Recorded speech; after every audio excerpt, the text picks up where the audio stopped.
or more. Yep. Thanks for the reply. Well, I knew it for, like, by 10, you got it. I probably wasn't gonna be here, so I didn't want you to call, because I wouldn't be able, so I was like, just please shoot me an email, and check that at home. Otherwise, I would have been calling him last night and saying we have a problem. And that was. Oh, Betsy, there's plenty of seats. Okay, I was just gonna know where she wants to sit.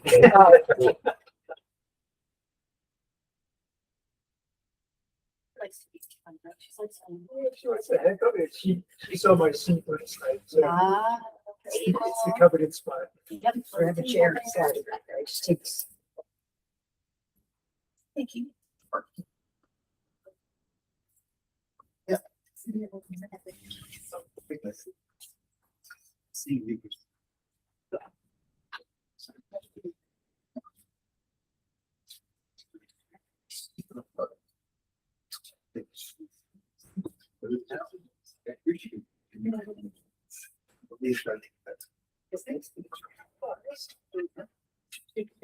Check the parking lot, I'll be right back.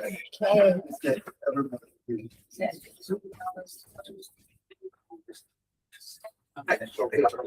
Appreciate you being here, guys. Ray did tell me he's coming, We're good. just so you know, Ray did text him, and she said absolutely. Carl's not gonna be here? Carl's not gonna be here. Dead bitch and Carl. His text yesterday said that he was the first one I reached out to. And, yeah, so I stay with him.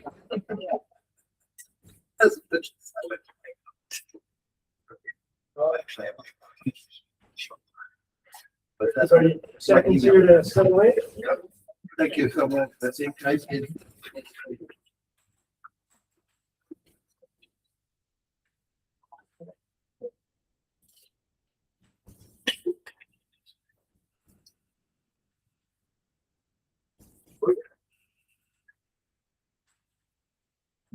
Yeah, it's juice.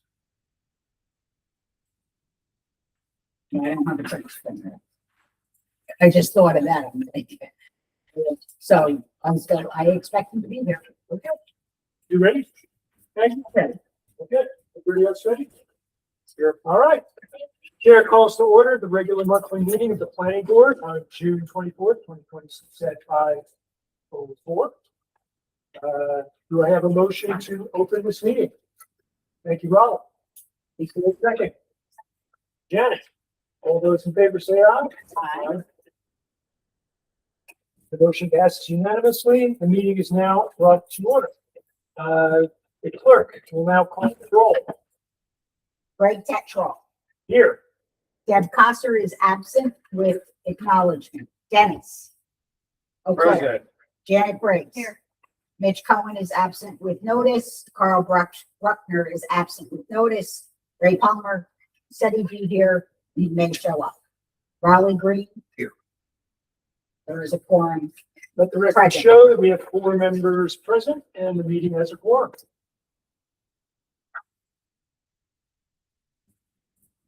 We'll stand for the Pledge of Allegiance. I pledge allegiance To the flag of the United States of America and to the republic for which it stands, one nation, under God, indivisible, with liberty and justice for all. The chair makes a motion to open public comment.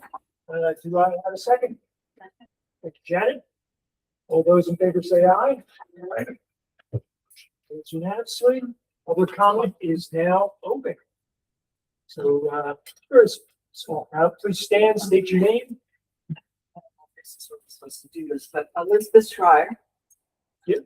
I live on Faircape Road.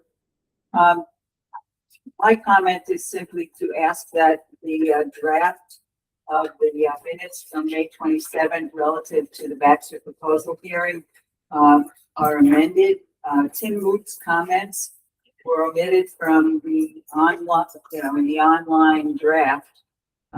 And his statements and concerns were both, in my view, extremely relevant and pertinent to the board's consideration of this matter.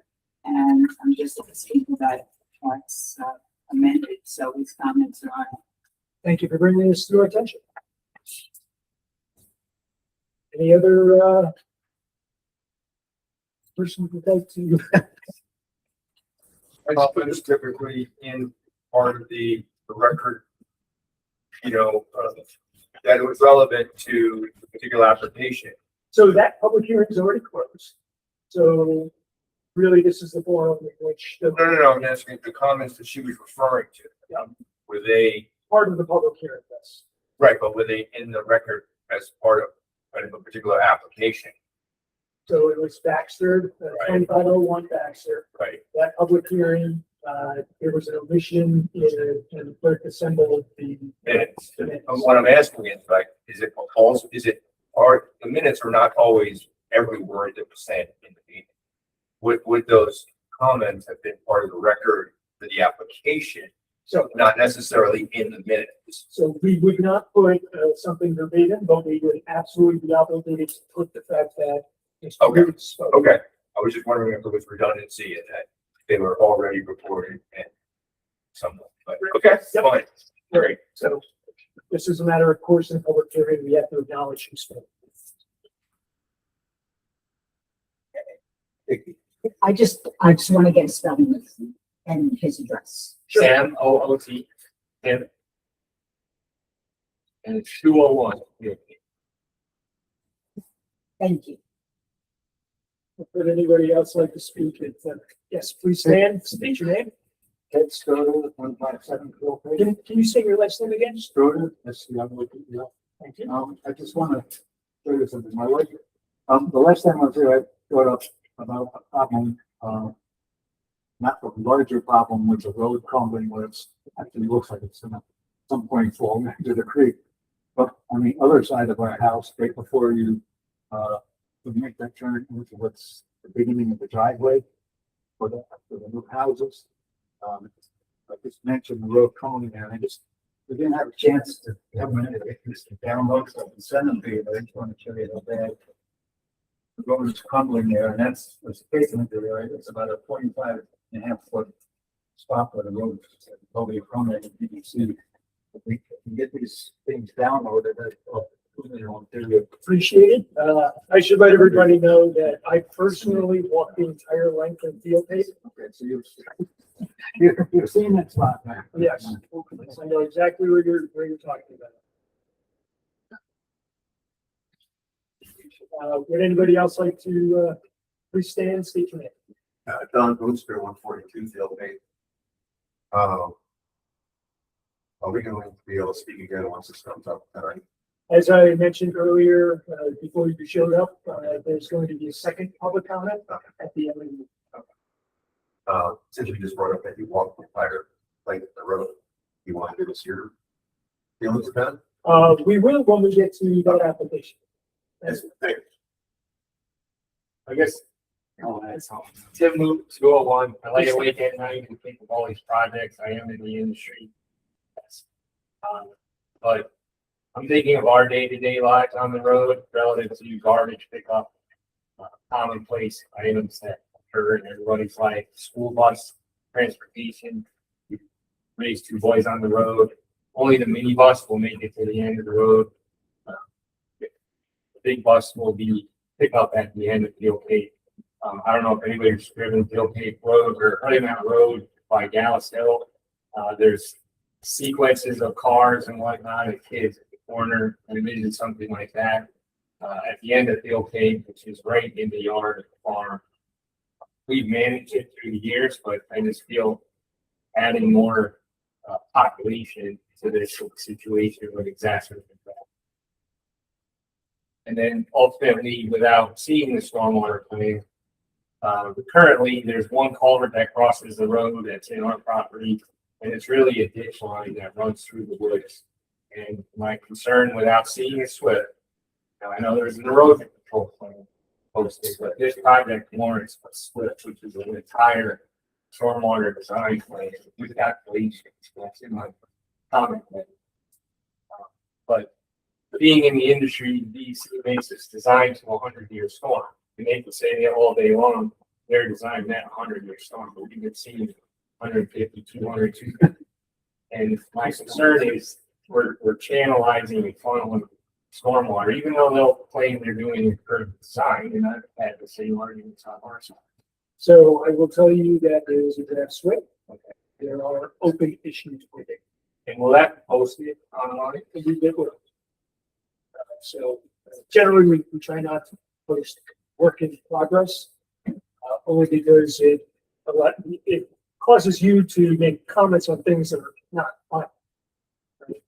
And there's confusion about what are we talking about. We're talking about version A, version B, version C. So And know that what I see online, I'll call thin soup, almost stone soup. So take that with a grain of salt with my comment there, but I think everybody will see. I'm not trying to be accusatory, but there's several holes in what I see from my perspective, and I don't see the other side. So I'm trying to point out some high points that hopefully are being addressed by council. so the board will be discussing the SWIP in particular tonight.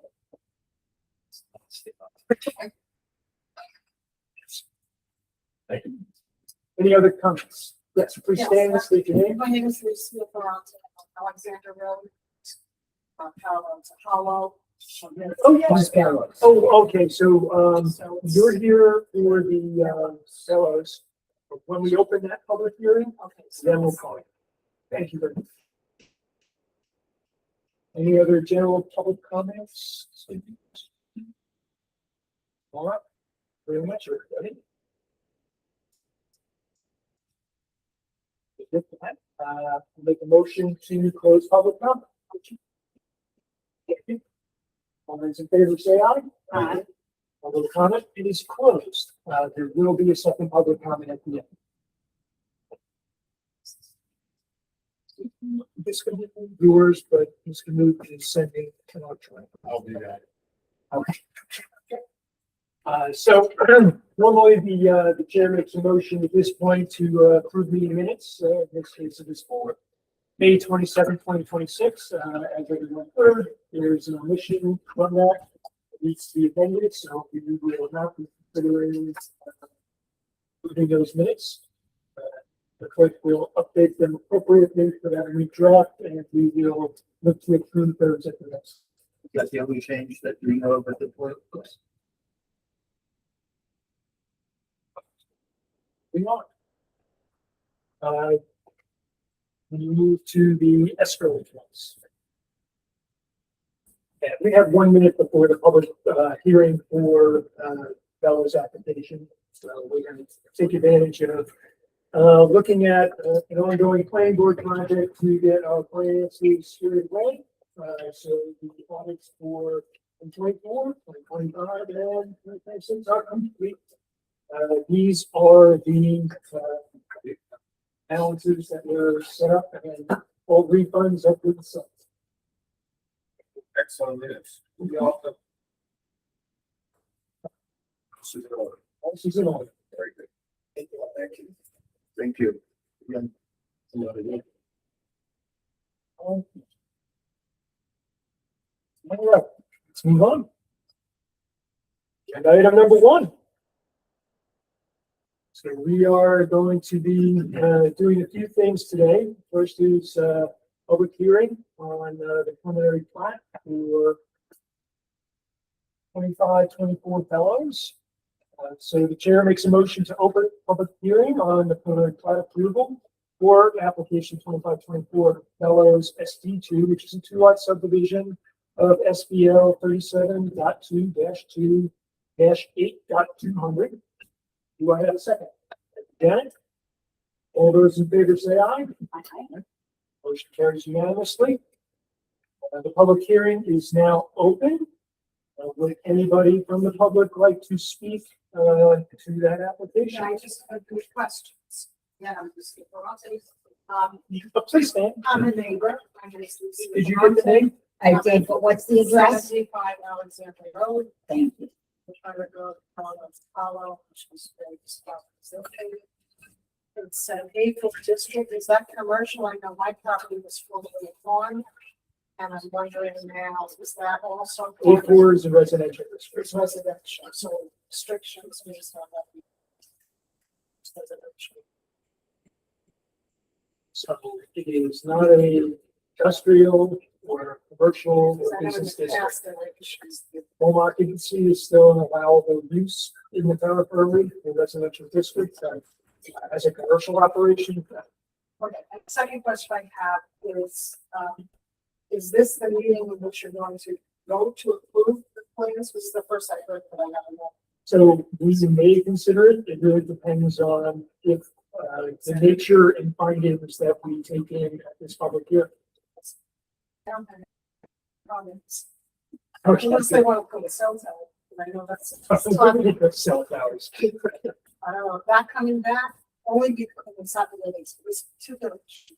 I remember we did that, I had a balance, and the board was discussing looking at what Woodstock was doing. They did a lot of changes, sections, town. Talked. So, something about it. Now I just really want people on both sides of the issue. Is that coming back or review? I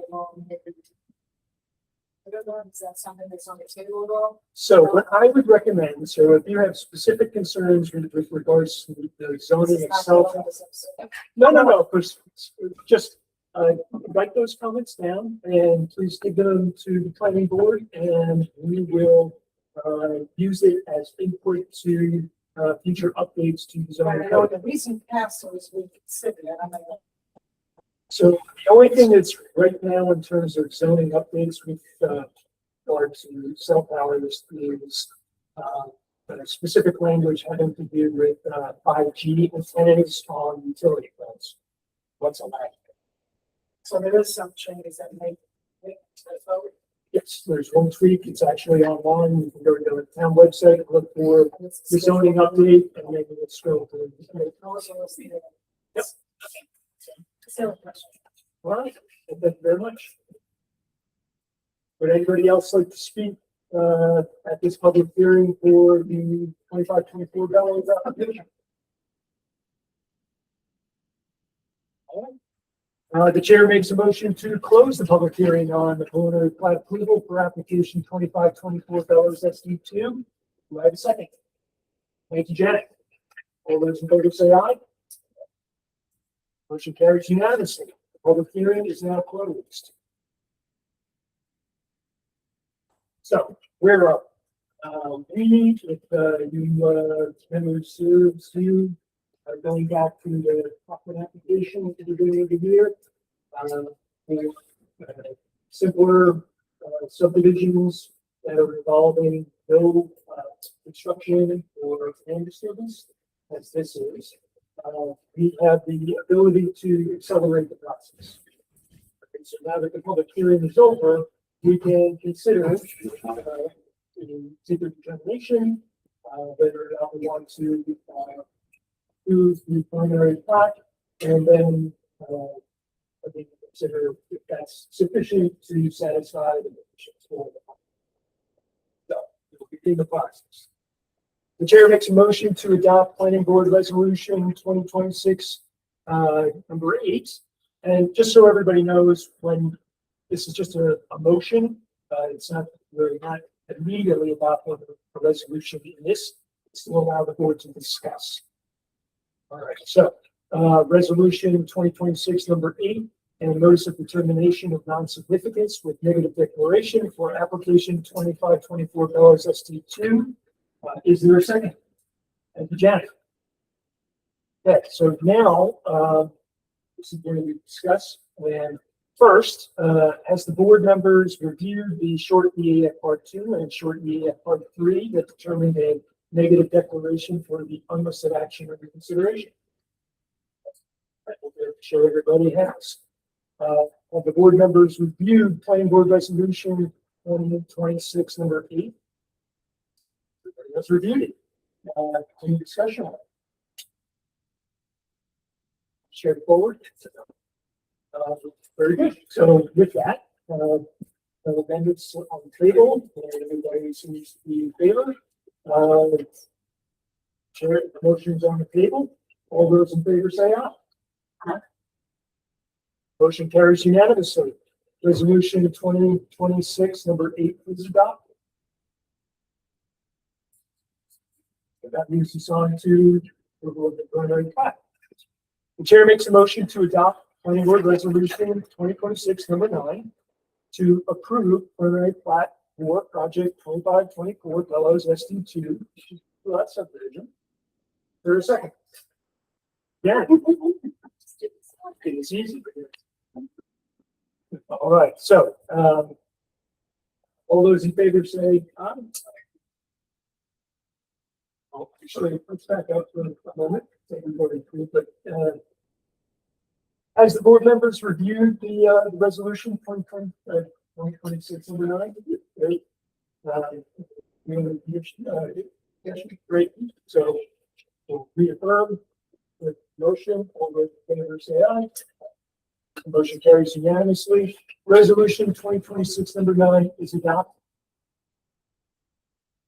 Have this so nicely set up, so it's like this. I do like you have everything all there. No. So I'm just sharing with you. That's why it's. And now you're getting used to seeing it over and over again, right? So it's a system. It's, making these processes repeatable.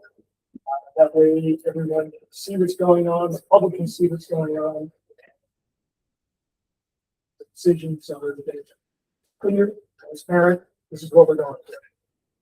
All right, so the chair makes a motion to waive the public hearing requirement for project 2524 Fellows SD2 because the final plat submitted is in substantial agreement with the preliminary plat approved under section 170-16. And this is in accordance with the requirements of such approval if the preliminary plat has been approved with. Great. Do I have a second? Jen. So everybody understands the table. It's really just waiving the public hearing requirement for final plat approval. It's everything the same. No changes. So motion's on the table. All those in favor, say aye. Motion carries unanimously. Waiver has been granted. The chair makes a motion to waive the supporting document requirements for the town of Town Code section 170-28D1 because no construction of roads or improvements are included for the application 2524 SD2. Do I have a second? Janet, any discussion on this? Again, vacant lot that's been subdivided, no site disturbance. So motion on the table. All those in favor say aye. Aye. Aye. Motion carries unanimously. Waiver is granted. That brings us to motion. The chair makes a motion to adopt planning board resolution 2026 number 10 to approve final plat for application 2524 Bellows SD2 lot subdivision. All right, second. And Janet, have all the board members review planning board resolution 2026 number 10. Great. Any further discussion on this? Okay, all those in favor say aye. The motion passes unanimously. Resolution 2026 number 10 is adopted. We now need to reach back out to the clerk to finalize all of the conditions of the final plat, which are maps submitted and signed. All right, thank you very much. Thank you. On the board. Okay.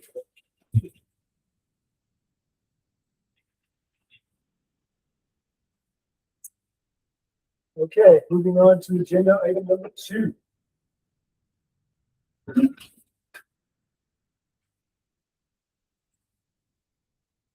All right, so as a courtesy, when we're doing certificates of appropriateness, which we have 2 tonight, was being short precedence that the planning board provides a courtesy to the Historic Preservation Commission, to put those applications as soon as, as high up on the agenda as possible. That's when you're in the historic districts. Correct. Certificate of appropriateness and like work is being done in the historic district. It's section 109. So there's things that apply to section 109. The building department will declare as part of the building application permit process, the certificate of appropriateness is required. And then, so we're doing two certificate of appropriateness first, and we are beginning with project 2605 Landberg, and we will begin with a presentation by the applicant. The applicant or Yeah. the HYC? So we're going to do the applicant first because we need to have the board familiar with what you're actually deciding. So, submitted the presentation basically as a packet. So the clerk, can you pull up the folder and the applicant can direct you what to open?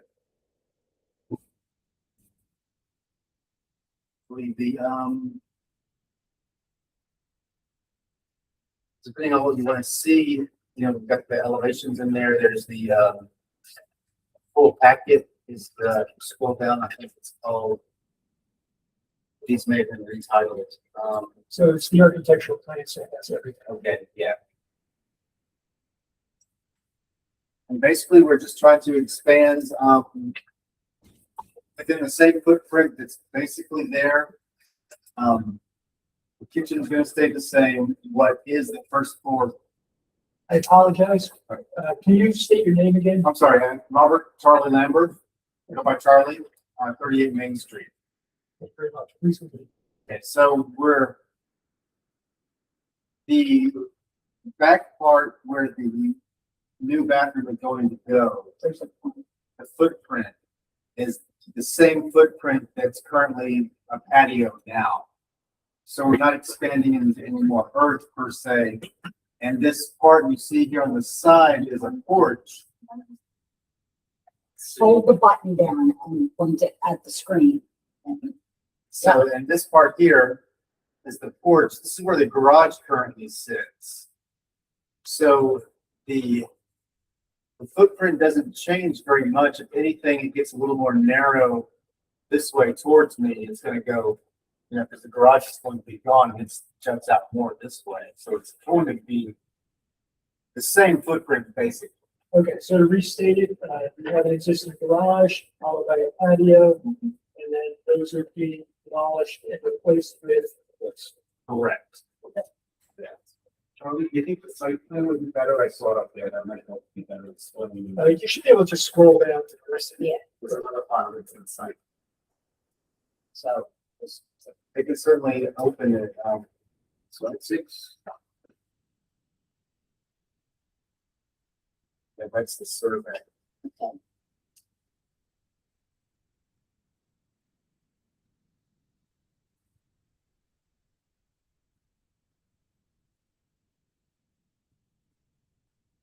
If not, open up the other file. Yeah.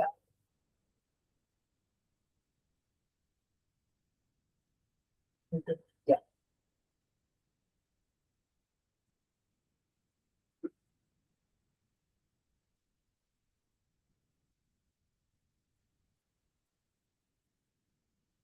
See, that's just a simplified version.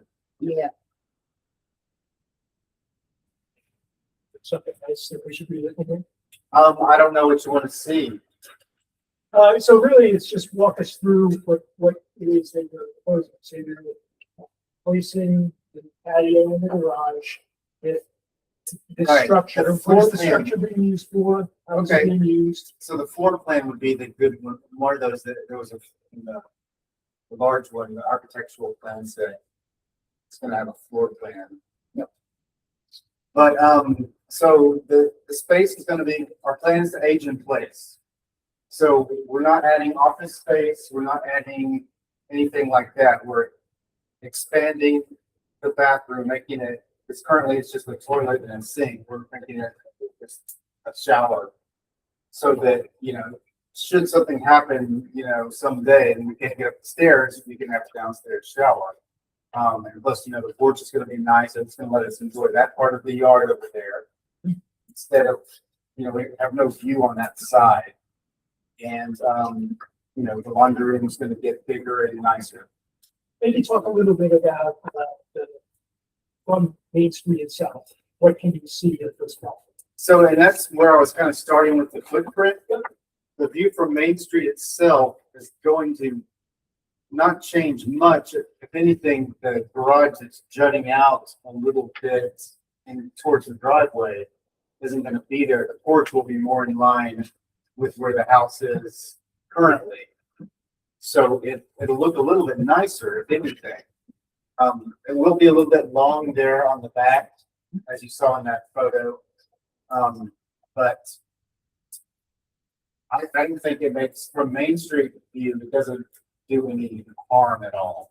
And then, And we're keeping the same architecture as the current house with the dentals on the front. There's going to be dentals on the side, and it's kind of match the current architecture of the Victorian house that fits. okay, and how about, exterior materials and color and things like that? So we're gonna go with a white color, kind of similar to what it is now.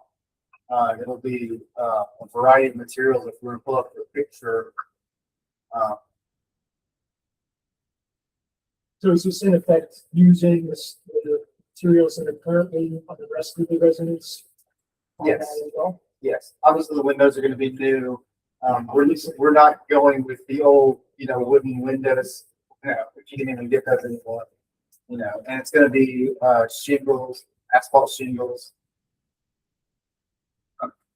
But yes, it'll be with the current, and then along the bottom, it'll be the brick like it is now. For the So everything is as in well. keeping with what's already. Exactly. Board have questions for that? All right, thank you very much. So the chair would like to provide an opportunity for the Historic Preservation Commission. So, I'm Frank Donovan, the chair. Jim Yes, sir. on the committee. There's 5 of us. We reviewed this like a year ago. Yeah, right. And we had a unanimous, approval on it as we are concerned, and we thought that you guys should bring them this.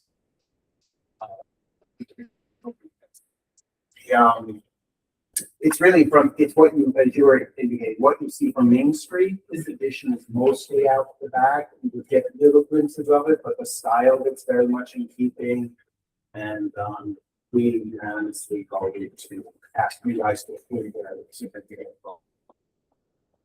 Okay, great. So you have no conditions or anything like that? No, and they supplied, as I said, the drawings, it was very, very detailed, it was very easy to read, it was very clear that they were taking down the barn or the garage to put this addition on. We don't normally get that clear as some drawings, so that's actually very. Thanks. Thank you for your input. Does the board have any questions for the Historic Preservation Commission? Will there be any vacant, for the lot of parking lot? Bills. They're putting new foundations in, they have some digging for the walls, I would assume. It's been all, it's already been dug, it's a garage. That's correct, that's true, yes. Right. The patio's already dug there as well. So you're not going to be digging deeper than what's already there in terms of the foundations of the patio? I bet it goes a little bit deeper, I would assume, Frank, you probably know more, but I'm sure. But I'm implying it's not significantly deeper. It's No, not- correct. There's no basement. There's no crawl basement. space or Correct, anything. correct. Okay, just going back and forth. Standard construction. Very similar.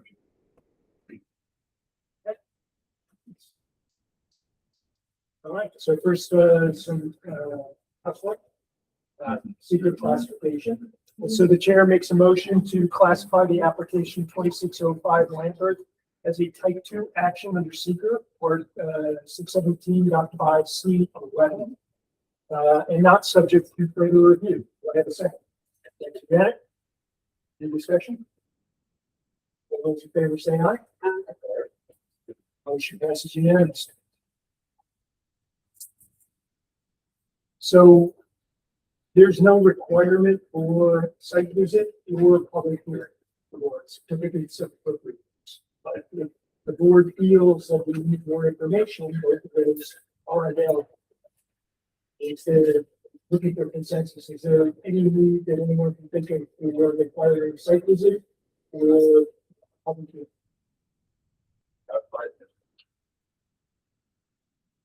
Thinking in terms of other information that wouldn't be available in the applicant or the historic preservation commission tonight.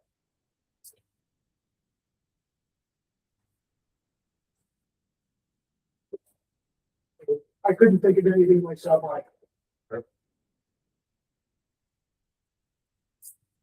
So we are not going to site visit and we're going to pursue a public hearing. Which means that we can now move to make a motion at the certificate of appropriateness. I'm trying to do that with actually. Please. Once this, given the location, things do it just off one street.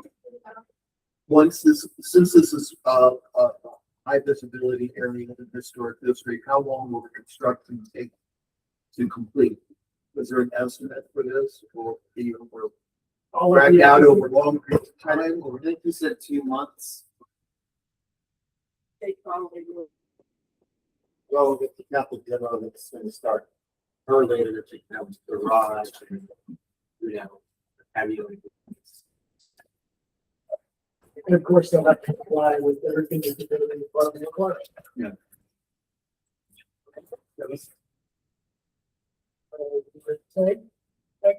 Just trying to find. Oh, very good. All right, so with that, the chair would like to make a motion to adopt planning board resolution 2026 number 11 to grant a certificate of appropriateness to project 2605 Lambert. Jen. Should catch up. Yep. Any discussion? Everybody in the resolution. Motion's on the table. All those in favor say aye. Motion carries unanimously. Planning board resolution 2026 number 11 is adopted. The certificate of appropriateness has been granted. You may find your way to the building plan.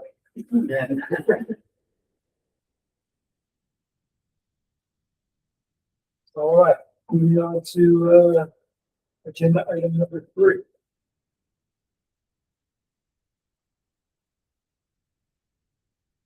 Another certificate of appropriateness for project 2606 Decker. And what we would like to do is start with a presentation by the applicant. Right. I come here 18 years ago, and family had taken down the milk house from the home. And it's just a small little addition. The foundation still existed. I've been paying tax on the account. I've been paying for it for that number of years.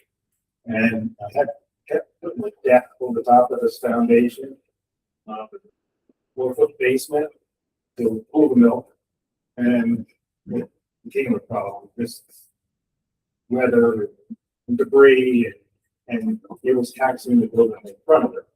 So I decided I want to get the structure back and keep the history of the farm there. A lot of you don't know that this farm had 8 cows and 1 bull and 1 horse. And here I'm going to milk the cows and bottled milk from this space. I just wanted to recreate what was there. I have historic photos of it. It's a small building. It's not in need of permit because it's only 48 square feet. It's very small. just gonna become a shed and a visual, and a, Oh, all right.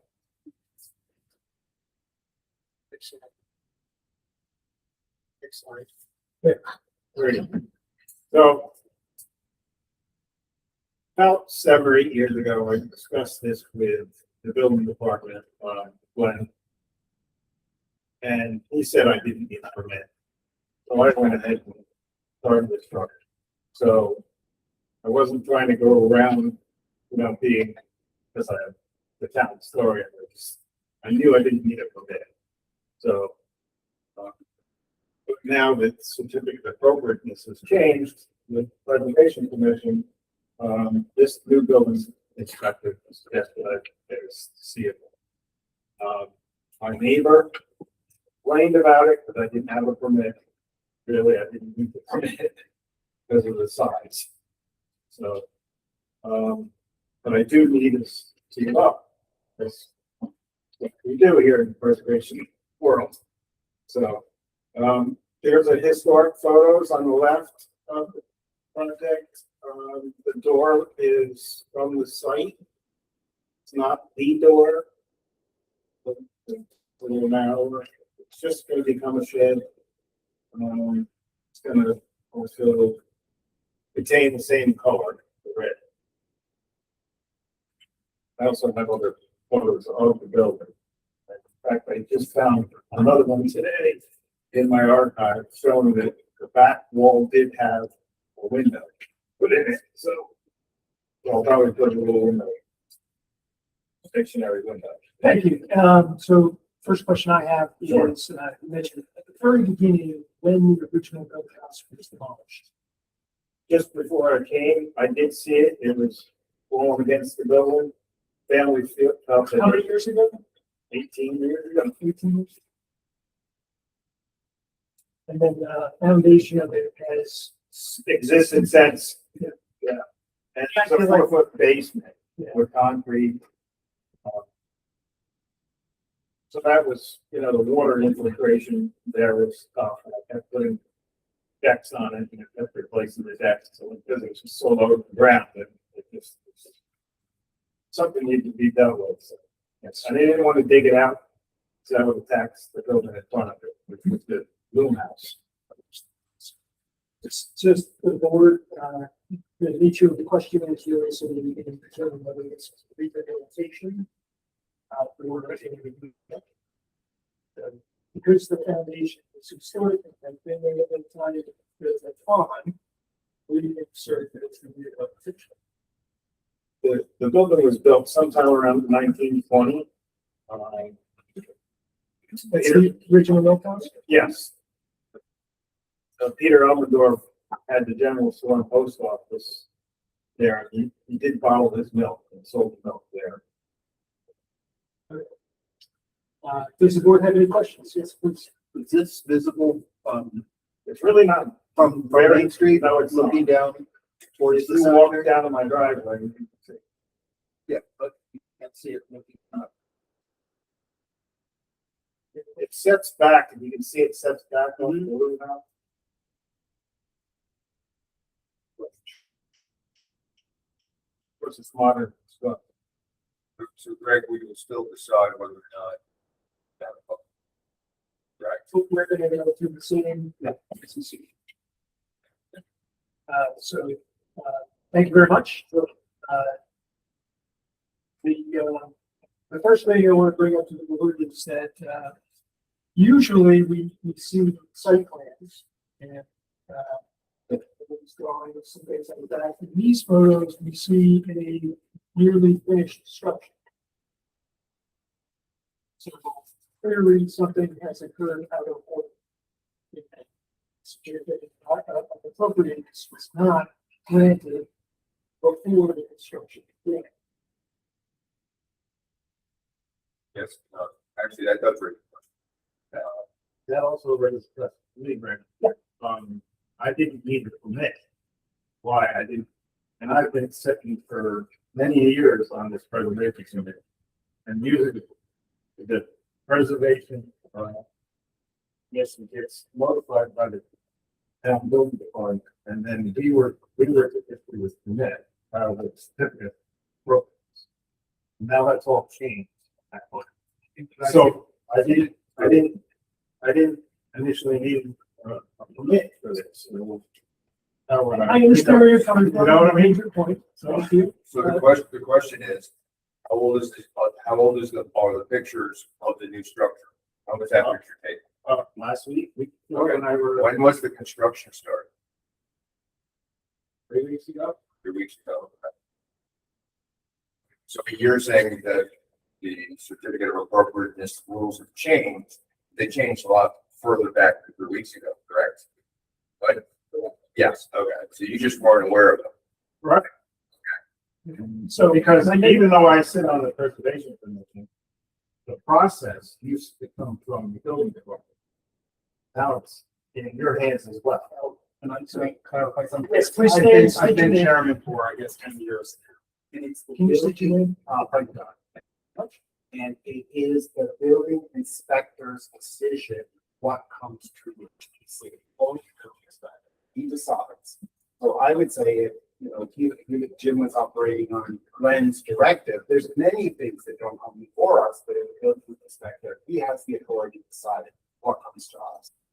It never even used to go to planning, but that was a different, that's a different. It's always there's a project right now happening on Main Street, but somebody's determined it doesn't need to come to us, so I think Jim was operating under that. I think. But Jim, when did you say you started the construction? Okay, so. Has it whitewashed because Glenn's been gone now for a while? I told you that. But why would things have changed since Glenn, when you talked to Glenn? Okay. Let's. I'm not like saying that, you know, everything needs to be demolished or whatever, but I think there's that old adage that ignorance is not an excuse. No, I understand. Okay, that's all. Okay, So, now that we've established the timeline. Yes, so my concerns are twofold. One, as an HPC member, you should know that. Yeah, but Because really, excuse what me, but coming from the building department, I didn't need the COA then. I totally understand how your train of thought came to that conclusion. However, section 109 stands on its own. It's for historic preservation, Yeah. and it's not contingent on the building department. Okay, so if nothing else, take away that lesson. It's not contingent on the building department. So, broadly speaking, it does undermine the credibility of the HPC when the member itself isn't able to follow section 109. So it's not a good look. Okay, all right. That said, while we can certainly look at the pictures and say that there's a violation of section 109-7A, we, the planning board, actually have no enforcement authority. Okay, so, the only thing we can do, insofar as the violation is concerned, is make a referral to the building department and the town attorney who do that enforcement authority. And then get these, then to decide if and what penalty, fine, or whatever be done. They're going to be argued. So the first thing I'd like to do is make a motion to have the chair refer the planning board findings to the code enforcement officer, code department, and the town attorney. And then they can move on it as they see fit. And they're the ones who have enforcement authority. All the others in favor? Yeah, okay, let's have some discussion. Yeah, I was gonna say. And again, we're just, the referral is to provide facts. That's it. Because we have no enforcement authority. And we're not recommending that they. Nope. We're not making a recommendation. We are not. We're We are just providing- forwarding on. Right. And we're not recommending that they levy a fine or anything, but, you know, I think we'd be remiss to not refer. Exactly correct. Yes. Okay. And so in the realm of full transparency, They had observed the situation.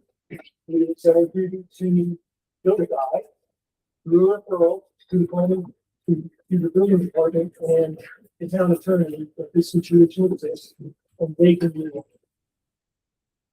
And so that's the motion on the table. Now, we would- Nope. Is there any other discussion? That's okay to say that? So, translating, it's unanimous, the motion passes unanimously, and this is just simply going to be a letter from the planning board to the town attorney to the building department.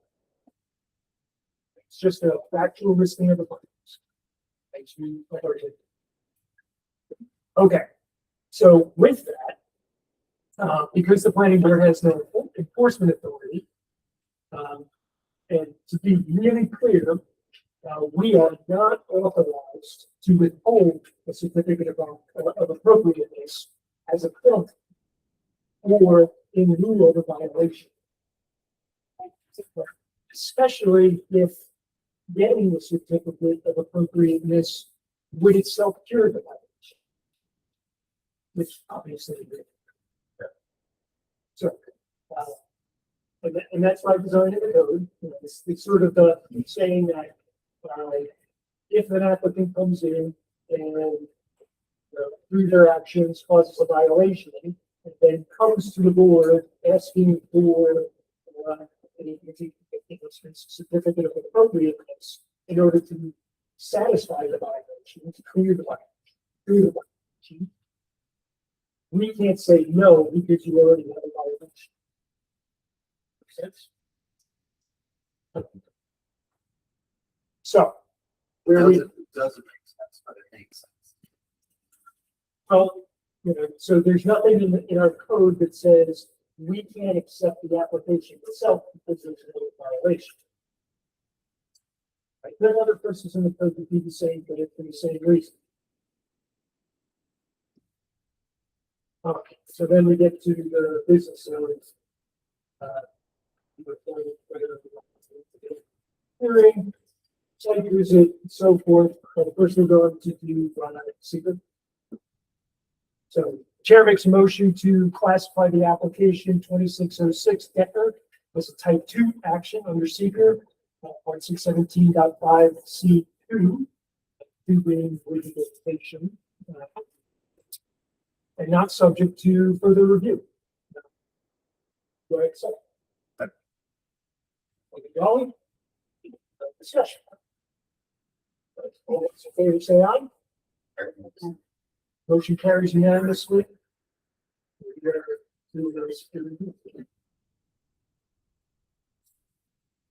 The chair makes a motion to schedule a site visit with the applicant for project 2606 Decker. Do I have a second? Again, we're just opening this for discussion. Just, okay, second. You know what? So let's do this. The chair withdraws the motion. And now let's have a quick discussion on whether or not we can give additional information that we think we need. Say this and to the public. Yes. Well, I guess, because when we get to the public hearing, probably should have one. Because we already have a letter, somebody requesting. At your word. So let's be clear about what is it, the information that we need to get, because if it's simply the community pointing out the fact that there's a violation, we don't understand. So, Right, and this, but the site visit would maybe enlighten us as to why somebody may be opposed. Because we don't, and we also, because we don't have a site plan, we can't tell, you know, which view we're looking at. Is this what you see from the street? This is from the street. There's an area of my property, but I don't. So, yeah, so I would say that perhaps there should be a site visit. I don't know. Did the complaint just convey that there was no COA, a permit, or did they have a complaint about the actual construction? Okay, so the nature of the complaint, or I'm not going to call it, simply a letter Yeah. to the planning board, Yeah. to articulate their observations. Seem to be very much not all the how we would think in a historical sense, whether they architecturally, they do simply a matter of following procedure. Which they are wrong, but again, I'm asking board members, is there information that the applicant or the historic preservation commission can't provide that we really need to skip? So, is it? And or hear from the community. I think no to both. I think you're seeing everything right here. One other that's just visible if you go down to this driveway. So you go down. We probably can just tree. That foundation. Everybody's pulled out. Right, see, That's the same it's foundation. exactly the same that you can see from the photo. See what it is.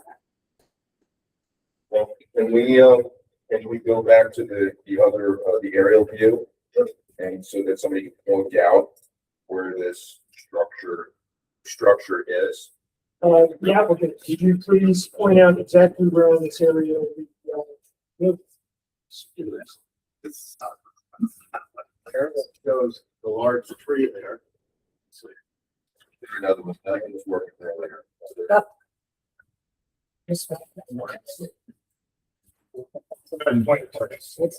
Point to it.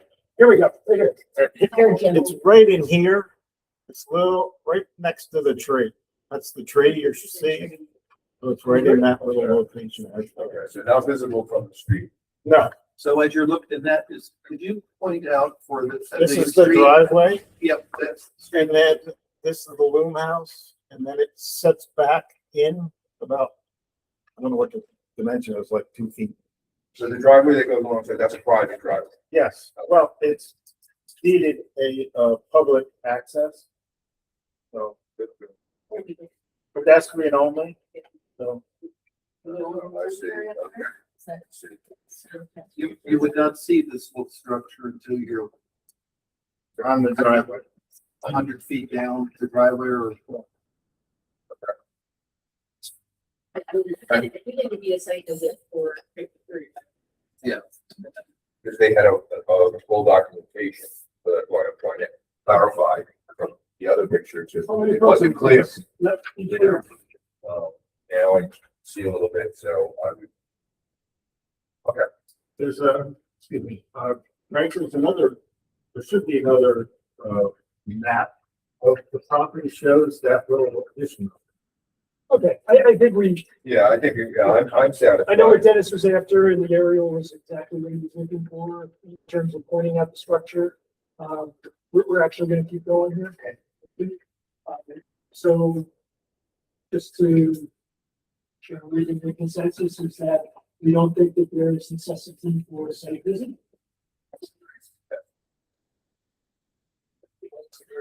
And necessity for a public hearing.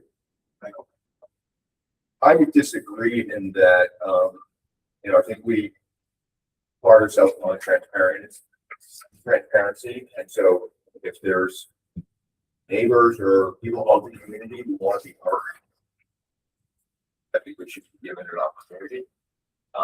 And I see how, it's probably gonna not affect our decision for the vote on a certificate of appropriateness. Yep. But if I was that community member and neighbor, I would be chagrined at being denied my opportunities. Whether or not, That's why I was asking earlier specifically, was it a complaint or was it just an FYI type of a thing? It sounded more like As an an FYI. FYI type of a thing. It sounded more like you're. Again, so here, Jim's neighbors and I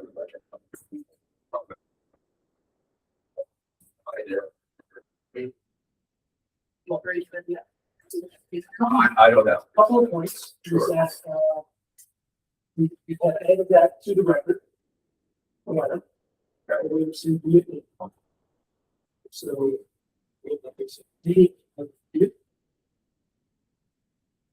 We're trying to do is see if there's anything relevant to our granting of a certificate of appropriateness that would be gained from the public hearing.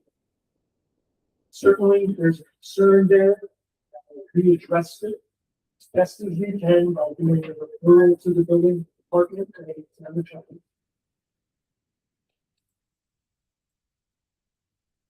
I don't want to deny the community a chance to speak. I want to make sure that it's going to be on the topic of historical relevance, materials, color, having to do with accepting this.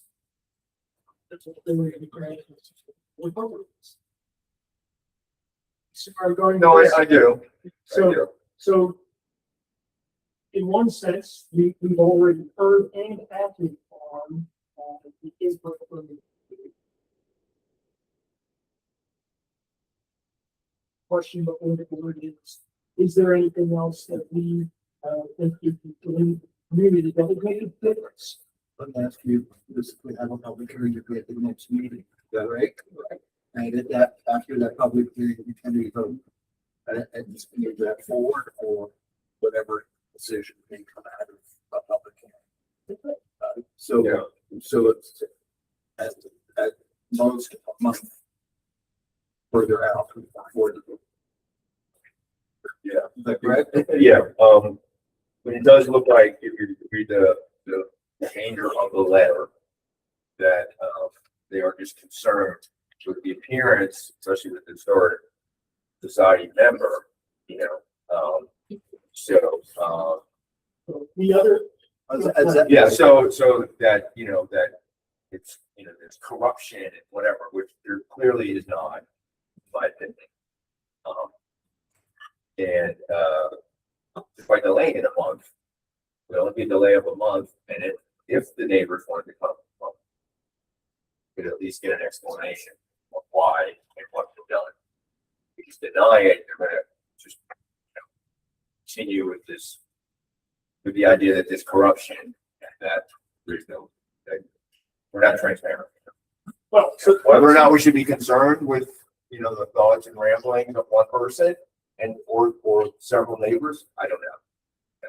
In the big scheme, it's a 1 month delay to alleviate some concerns and, you know, keep our appearance of transparency intact.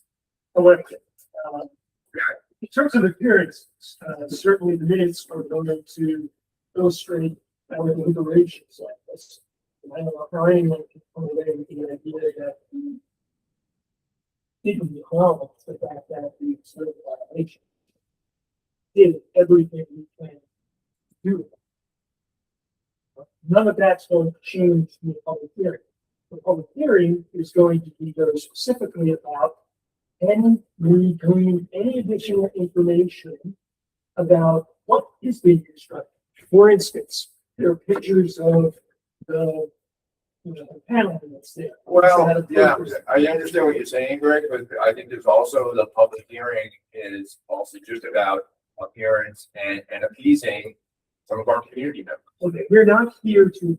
I understand that, you know, We're here to apply the rules. right. By scheduling a public hearing, we will delay the ability for the applicant to cure the violation. True. However, I I'm don't just- think, I'm just I think providing- expediency is obviously not an issue here. As the applicant, you know, talked to our now deceased building inspector several years ago to get the, and then just started a couple of weeks ago. So obviously expediency is not a big issue. And so delaying it another month, that should be an issue. Yes.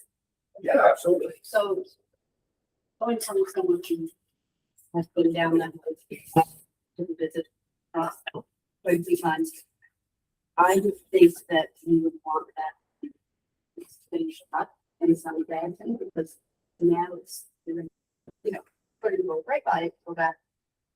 You know, center, like summer now, this is when people do those visits, it's like, you have a lot of foot traffic on Main Street, going down there, that's a great stuff. Go in, get some treats, stuff that context, so I would say you would want it. I don't think I look bad the way it is now. It's fairly finished. So, you know what? I think we should just put it to a vote. You know, Well, do you have anything to add? It's kind of like that boy, all right, we took one, that was the thing, it's, you know, it's unfortunate, but at the same time, it's the same footprint. A small structure and it's not visible from Main Street.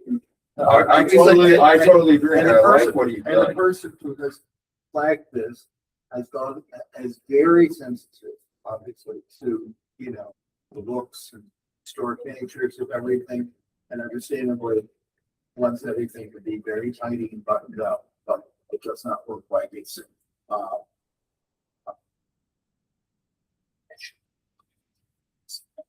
Okay, fine. So what I'm gonna do now is, since we already decided, it's not. Chair makes a motion to schedule a public hearing for project 2606 Decker at the next regular meeting of the planning board on July 22nd, 2026 at 5:15. I have a second. We're gonna discuss. And I will second that. Okay, so now it's on the table and we made our views pretty clear. So what we're gonna do is vote. the vote. What is the vote? It's You're for, gonna say- for a public hearing or against a public hearing? So this is for public hearing. So if you are against it, you say nay. So all those in favor of the public hearing say aye. All those in favor of not having a public hearing say nay. You know, Okay. The motion is, to the side. It fails. You won. So no public hearing.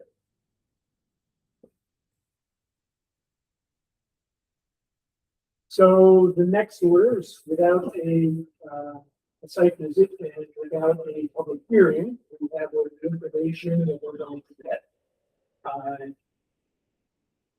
We can now consider particularly the certificate of appropriateness.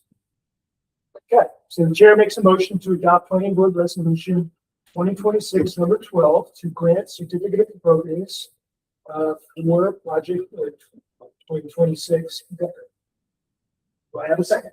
Thank you, Janet. So first, we'll begin the discussion with have board members review planning board resolution 2026 number 12. Any other discussion? I want to say that everybody, excellent discussion. This is a difficult one, I think. Very difficult by the circumstances that the applicant created. Whether the community would like to bring it forward to the building department. This is not an ideal way to get a certificate of appropriateness. No, seriously, I want to be clear about that. Okay. So we have a motion on the table, resolution. All those in favor, say aye. All right, This is, okay. okay. This is the granted certificate of appropriateness. We have a motion on the table to do that. All those in favor say aye. I- The motion carries unanimously. Your certificate of appropriateness has been granted. We see the building department, the referrals will go out. Does anybody need a moment, please?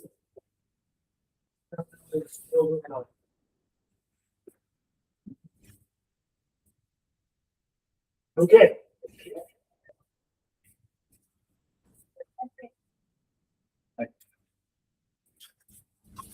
Item number 4, 1501 Baxter. You're not actually see what they do. No. They're not here. They didn't say they. Didn't say they weren't. didn't say they were. It's 5 minutes before they call me. You know, that's. Oh, we need to wait for 5 minutes, right? We're scheduled. No, it wasn't. Oh, it wasn't. So we, on the agenda, we provided an approximate I timeline. see, I see. Okay, great. And just given, sorry. So, what I'll do for the board is give a quick update on where we are. So the first big thing, that's going on with that is, their SWIP and the fact that the VEC has rescinded their ENOI. What that basically means is that they filled out the application incorrectly. So they have to move very quickly to correct that, or they're gonna be something like that. So that's the one big thing. When I went through the application responses, there was also another, question that was answered incorrectly. It was an assertion that the wetlands were somehow uphill from the site. The surface is, of course, it's down. So it's the area of wetlands is on the other side of the lake. It's actually still part of that portion, but it's right along the Premier Brook. That is a regulated wetland. So as part of that application, that it's also. There's also a number of things having to do with stormwater runoff and so forth, but let's back up. So we had a public hearing last night, 2501 Baxter, and when I heard all the things that everybody was spread all the comments and so forth, there's really a number of major themes that come up. And let's first break this into items that are concerned while construction is going on, and items are concerned after construction is complete. So those two very different scenarios. And unfortunately, it would be much better if the applicant was here to go through this. But first, I walked the entire length of the field in order to actually personally assess the situation. And I will say that the majority of field pay, while it's not the best road in the town, it's not that. However, there's an area where the guardrail starts as you're walking up. On the right-hand side, and very soon thereafter, a rock wall is erected on the left-hand side that makes that area very narrow. Like measuring, I did 8 times. It's roughly 19 feet there, which is not very, isn't 20. And the fact that you have these two immovable structures there, you can imagine that if you're driving next to them, you're going to naturally move away from them. So that creates a choke point. So I observed the choke point, it's for real, so there's no disputing it. Now the next part is what to do about it. Okay? The big issue is that Fieldpaved Road existed before the applicant submitted their application. That means in terms of what the courts look at, this is a pre-existing condition that most courts or most rulings that I've read on the matter really put it to the town to fix the problem. It's not on the applicant to fix the problem, or for us to penalize the applicant for that. Okay, so the community is absolutely correct in bringing this forward. We just need to find the mechanisms by which to get it fixed. So on that, there's going to be a couple of things that when the applicant does come before us again, that I'm going to be looking at. There was a very good point in the public hearing that had to do with something to the effect of, we would be okay if it was just one house, which so one lot, one house, that's by right. Joe what I did is I tried to put my thinking cap on and how do we make a 5 lot subdivision start to look like one? Number one issue, we have big trucks. So if I'm thinking about, what big trucks and 5 houses cost per year. First, most regular one is going to be your waste pickup. So one of the things that I'm going to propose to the applicant is a cooperative policy statement that needs to be filed with the state. What that is it's going to be a document that takes the 5 houses and as a group, as a small neighborhood, they need to decide on which waste removal truck company they're using so that only one truck is coming in. Not 3 different trucks on different schedules. So that will reduce the traffic so that we're trying to lessen the load of the field. That's good. Just, I'm unfamiliar with that. Is it like a loop sweep form of the nature, right? exactly. Okay. Exactly. And the state. Yeah, it's kind of like a road maintenance agreement. Kind of, if you're gonna live on this road, you have to use waste management thing, and then you can pick up just, and there'll be, 1 or 2 pickup, whatever. You know. So, it's 2 to 3 people, so you don't have 3 different companies coming in. Alleviate some of the consistency. Yes. Yeah. The next one I had that, and again, this is just brainstorming. Mhm.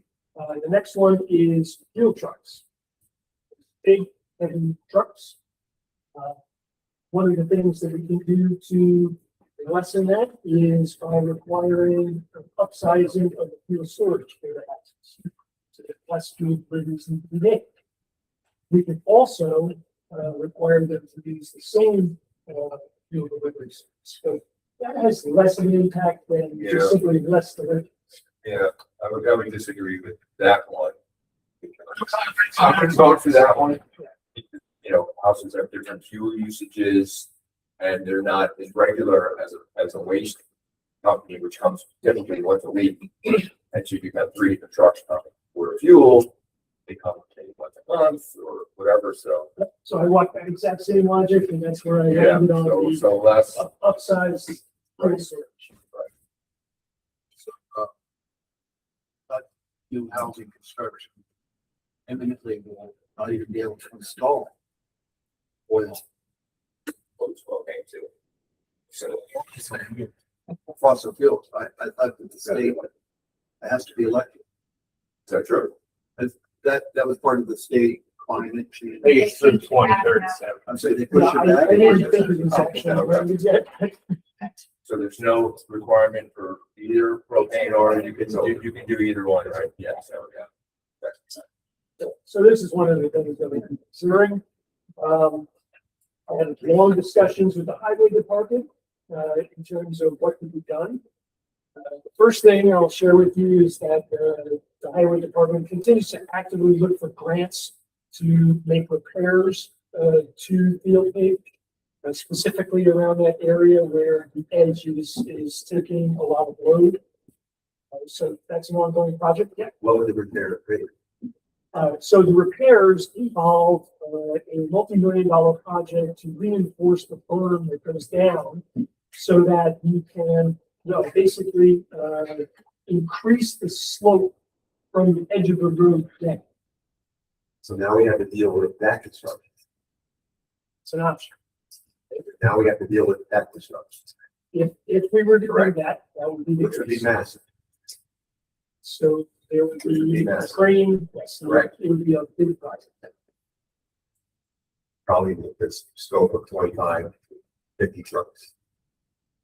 I can tell you because of the driveway they put in that house across from that area, at 25 truckloads, just to make a driveway. Thank you for your input. So let us finish our thing and then we're gonna. No, I know that. I have a question for you. How come, does the borough, the town have a borough engineer? For planning board? So yes, we How do. come he's not in attendance or she is not in attendance at these meetings? So our Nadine is the engineer. We asked Nadine to come here when appropriate.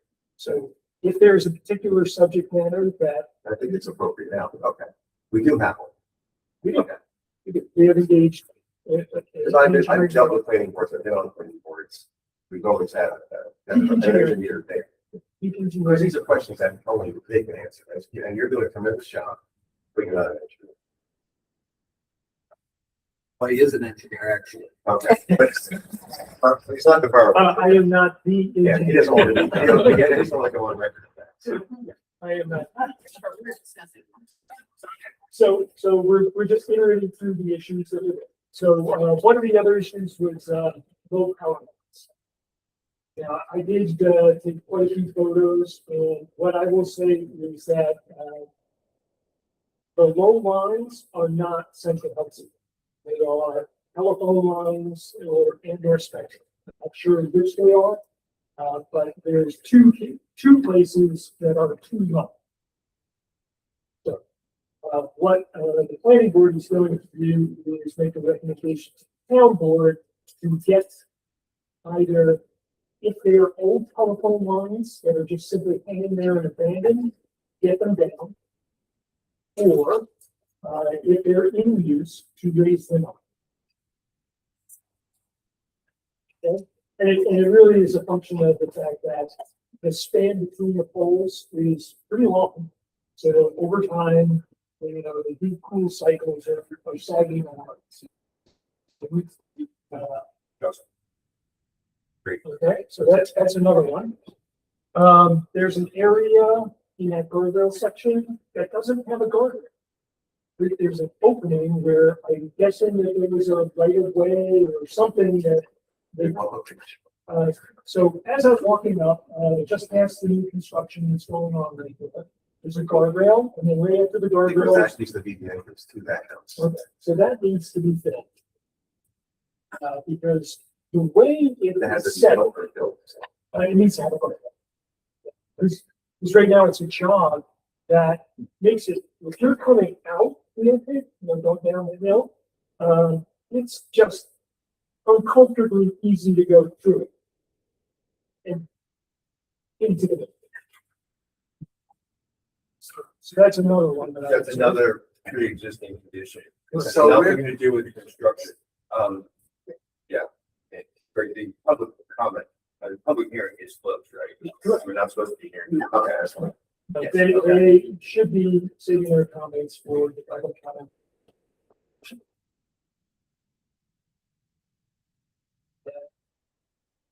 There was, quite a few suggestions to, redo the entrance. The private road to the southern portion of the lot that's adjacent to the field. So I decided to take my GIS hat, put it on, go maps, go elevation Right. models, and, here's what that is looking like. So the road to go in there needs to overcome a 38-foot rise over a 70-foot line, which is a 50% slope. So aside from the fact that 12% is the max, there's also the criteria that the road needs to intersect perpendicularly. And the only practical way to do it is either to build a canyon or a tunnel. Both of those are practical. And what else do we have? We talked about the SWIFT issues, there's open stormwater issues, having to do with, in talking to the highway department, who has not, issued their final, vote on the SWIFT or the food cuts. There's, concern and going to be a requirement, to deal with runoff coming off of the private road and get it underneath the opaque. And plan that is told to me is that there needs to be some form of retention pond to slow the water velocity down.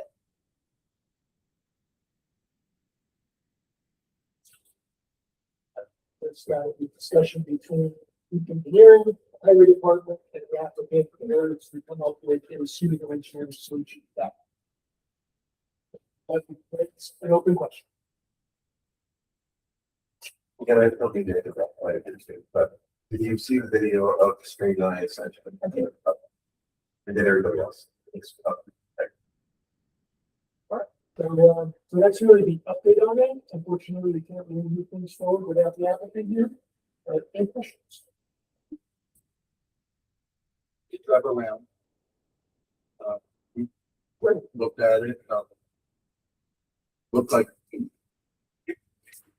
they bulldozed, I guess, the entrance area. Yeah.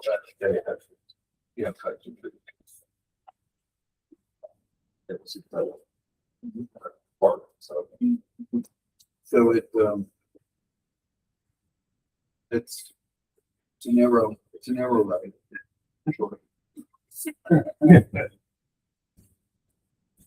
But I haven't answered the question. I have a question. I did notice that in construction. At least before my time.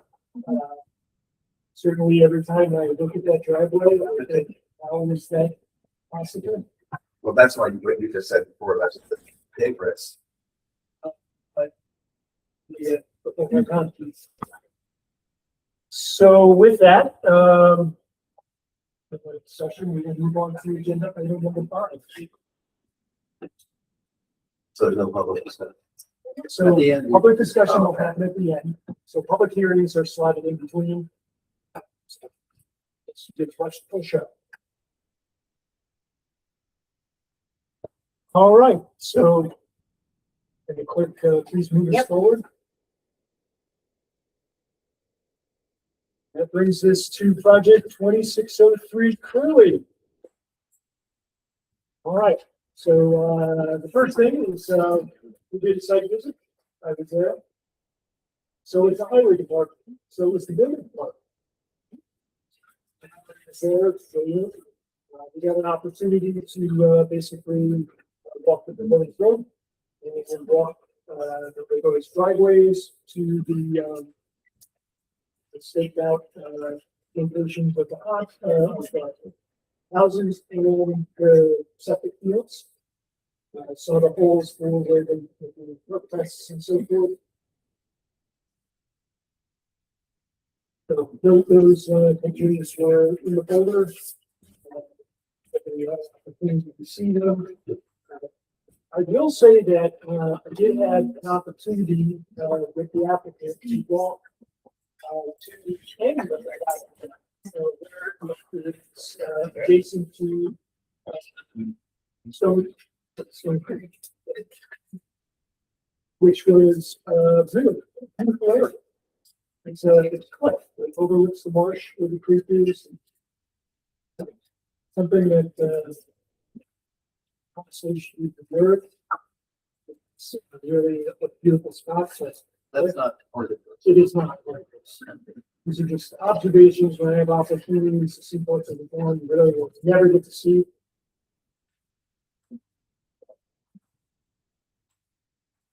And the sky moon, and it's all that, just getting Stone Road. So I didn't see different things.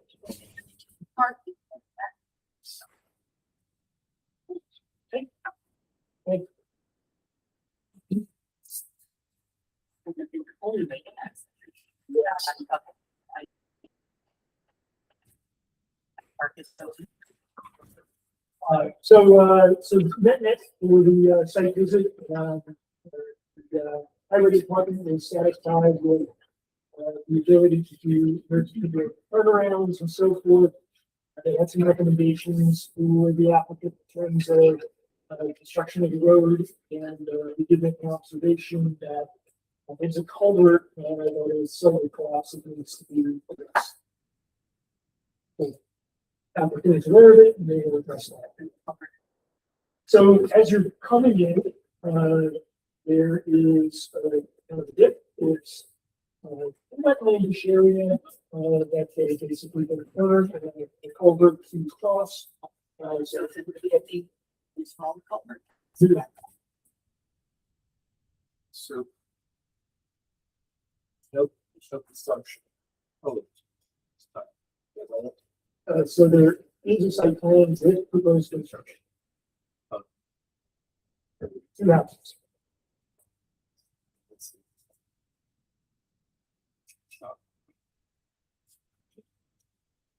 So where we are in the application, so, the applicant has provided us everything we need in terms of, sketch plan. And all the documentation requirements. So, temporary settlement opportunity, we need to go through those documentation requirements and the sketch plan. And where we are right now is, first to accept this.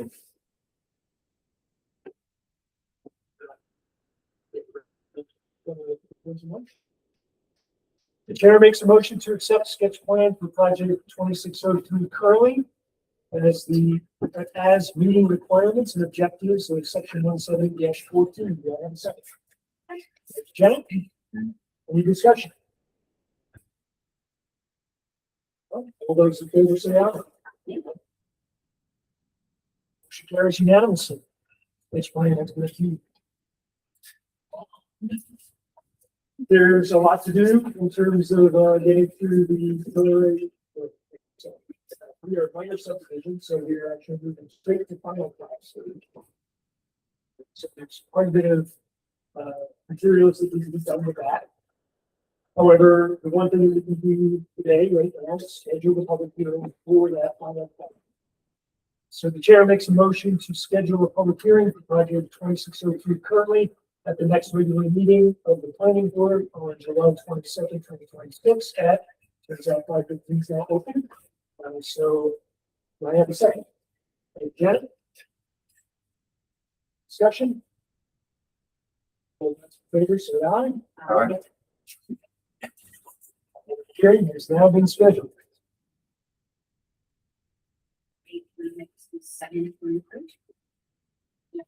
7:22. Thank you. Yes, the chair recognizes the clerk. The board should also know it has been sent to the fire department. I'm just waiting for, as well actually as Baxter, both of them. Fire department.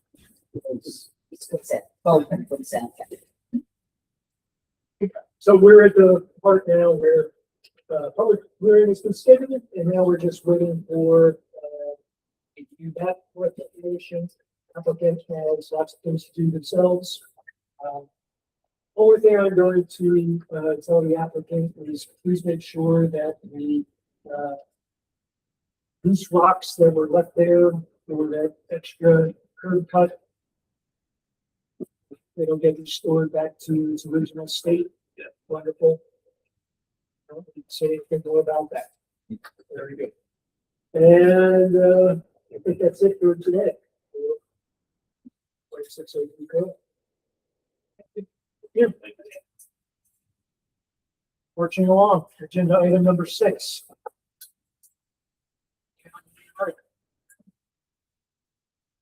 All right. So, project 2607 roads. Welcome. We will begin with an applicant presentation. Everybody can stay tuned. They are. Yep. John Winbury, architect from the upstate here. Perhaps you could spell that. Yep, sure. Winbury is WINBERRY, and just the E of studio. Thank you.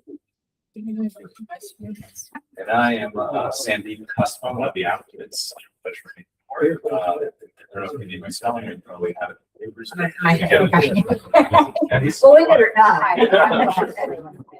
That's who's the MIC. Yes. Yes. She's the lead. Okay, so what we can do, so the clerk will open up a link to the folder, and if you can run through the presentation. Perfect. And we also have some slides that we pulled, so that we'll go through that. Okay, perfect. Good evening, board. Again, John River from the Up Studio, here presenting the Rhodes residence. It's on a sloped parcel at 49 Walton Road.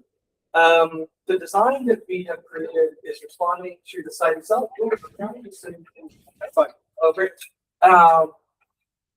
So the design that we had is to react to the site itself. With the steep slope, we wanted to create kind of a low connection to the project. So kind of a minimal bar that is placed on top of land. That project is going to contain 4 bedrooms, and it's a what we would call a forever home. So it's an age-in-place solution where 85% of the program is actually located at that base plan. And then we have a second floor within Chin that's happening towards the mountain side of the project. The location of the home was placed based on a couple of scenarios given on the site. So one, there's an existing access to the property. There is a plumbing easement on the site. There is a location for a proposed septic, and there's also a proposed well location. So we essentially triangulated all of those pieces, and we're able to place the home in between all of those homes as a way to kind of make the house kind of integrate into the landscape. It's really based on the architecture being sensitive to the site. We also want the landscape as well to be sensitive. So all lighting, friendly, and all of that. We want to make sure all the vegetation that is there will be native and natural to the site. Just kind of a base overview of what we are proposing on the project. Maggie, can you go to slide deck?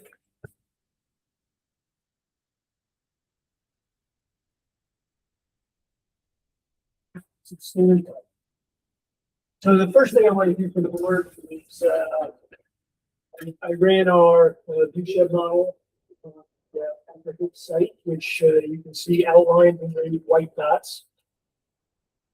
I reduced the resolution for our presentation, but we can zoom in. One point is that it is obviously a very observable area. It's on Tonchi Mountain. Every observation point in the model can see. All right, next slide. This is our high resolution elevation model of the lot itself. And the black dots are simply the rough outline of where the proposed site disturbance is going to be, how is the septic unit, so forth. Of course, the applicant is going to get particular about where those items are in relation to that, but really I just want to orient the board to what we're looking at. You can see that there's sort of some very dark squiggly places. Those are close. I'd say this is perched up high. It's really understated. So it's a beautiful area, and needless to say, there are a lot of natural features that we really focus on. Okay,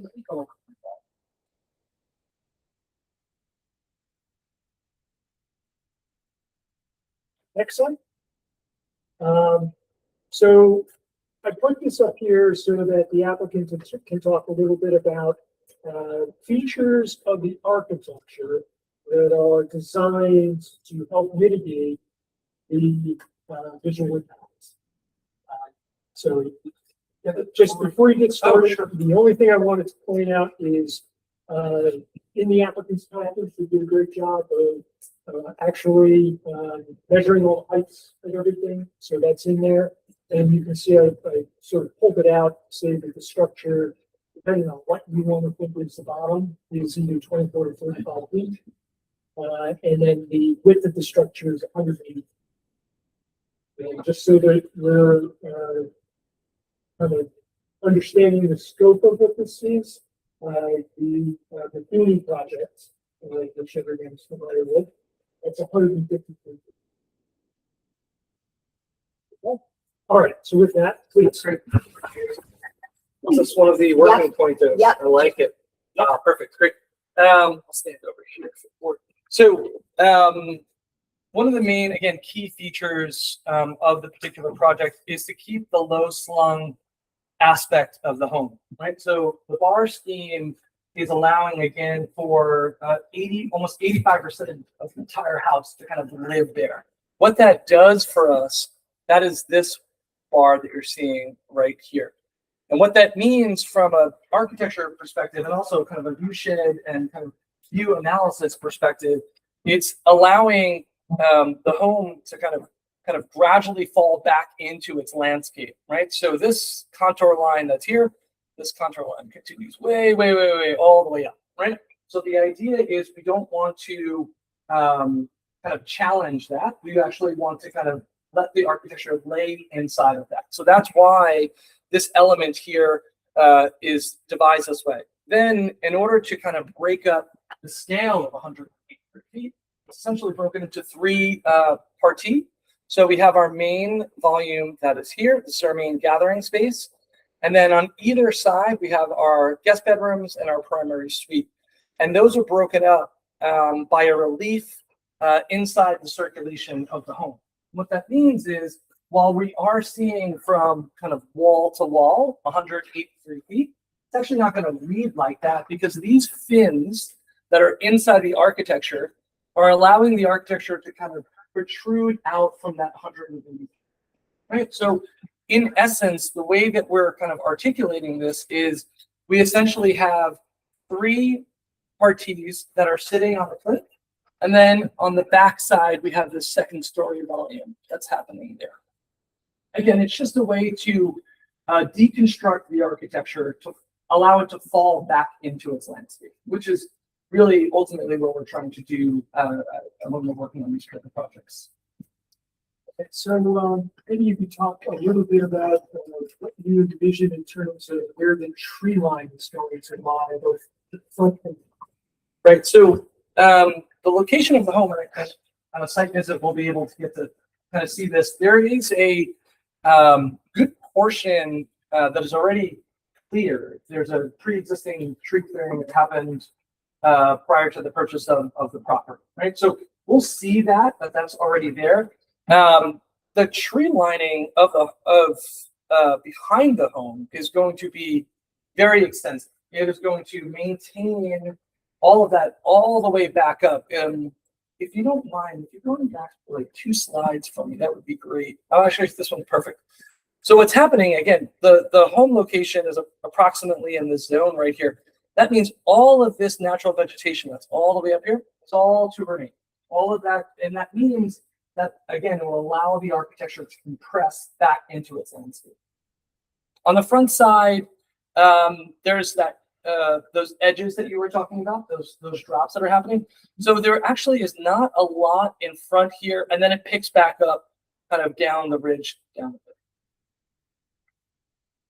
Okay, well, first comment I have is that the architectural feature where you're bringing out those signs, one of the things that I live on him. Okay, so I am very, very familiar with the power of reflecting windows and so forth. Sure. That feature to me is a great idea because you're really taking away the sun's ability to reflect off of those surfaces. So kudos to you on that. Thank you very much. The one thing that I'll say is that because of the fact that it's now protruding over the natural topography, it does sort of lower the tree, that inevitably lowers the tree line below. Now you're, anybody looking head on is going to become more noticeable. Or at least that's the intention. Sure. Again, the vegetation right now in that area is essentially not there. So that's why we actually took advantage of it because of the natural condition that was there. So when I look at what the board's work is going to be, and the applicant's work is, how do we, just a large structure, It does have architectural features that definitely help, but at the same point, how do we get it to as best as possible blend in and not look like horizontal scar or top touch? Sure. Hey, can I say something? Yeah, thanks very much. Again, Sandy Pesto. Just to contextualize what John was saying and with the architectural design, et cetera. So one thing I didn't do when I introduced myself is we have two daughters. One is 24 and one is 22. So we're a family of four right now, but you know, knock on wood, hopefully growing. That's hence the forever home point that John made, and you know, looking into the future and projecting out, hopefully for grandkids. So anyway, that's the rationale behind the size of the house. But we were very, very intentional. We've lived in this area in West Hurley for 20 years. So we have an immense amount of respect for them. And we were very intentional about creating a very horizontal and not upward and vertical house, because we want to, again, preserve the environment as much as we could. We found this property in August of last year and fell in love with it as is. So we're very much intending to keep the property as it is, just put a house in there and not disturb the land. We're interested in our own privacy. We don't want people looking at us. We want to have the view, obviously, that's why we bought the property. But we've been very intentional, as you can see from the design and John's comments, about siting the house as far back as we could, subject to engineering and architectural limitations, because we are against a steep hill. And so, yeah, but, you know, we are very aligned with the board with respect to, you know, respecting the environment and making as minimal changes to the environment as we can, because that's our intention. Very much appreciated. Thank you. And just can I just add, there was some removal, on the site when we purchased the land, as John said.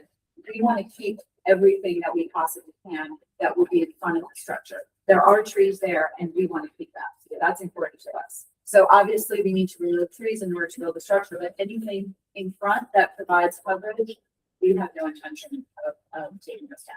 Yeah, I mean, without getting into the weeds, because obviously we're not going to get really deep into this yet, but just very broadly speaking, so with looking at the house head on, you have these two recessed areas between the green parts of the house. That to me seems a great opportunity to come up with a substantial planting to really break up a horizontal linear effect. Really maybe put your thinking caps on about how you might work on that. Because it's really, you can imagine as your eye is looking at it, the more contiguous the horizontal line, the more noticeable it's going to be. There's natural places where that can be broken, which it seems to me you don't want to be in front of where you're actually enjoying your view. But if you're between the structures, that to me seems the opportunity. Appreciate it. So again, there's work that needs to be done there, but I just put that seed out there. And have you guys addressed already the escarpment issue? Are you aware of that?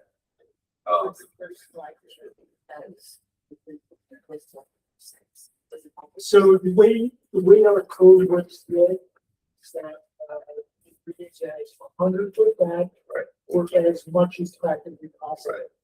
The reason I brought up that elevation model is that they slanted that as much as possible. Okay.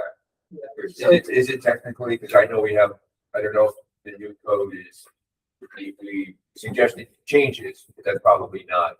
It's not going to be in place. The application it's is not already in place front of us. yet. It's Right, like, because we gotta our consider that.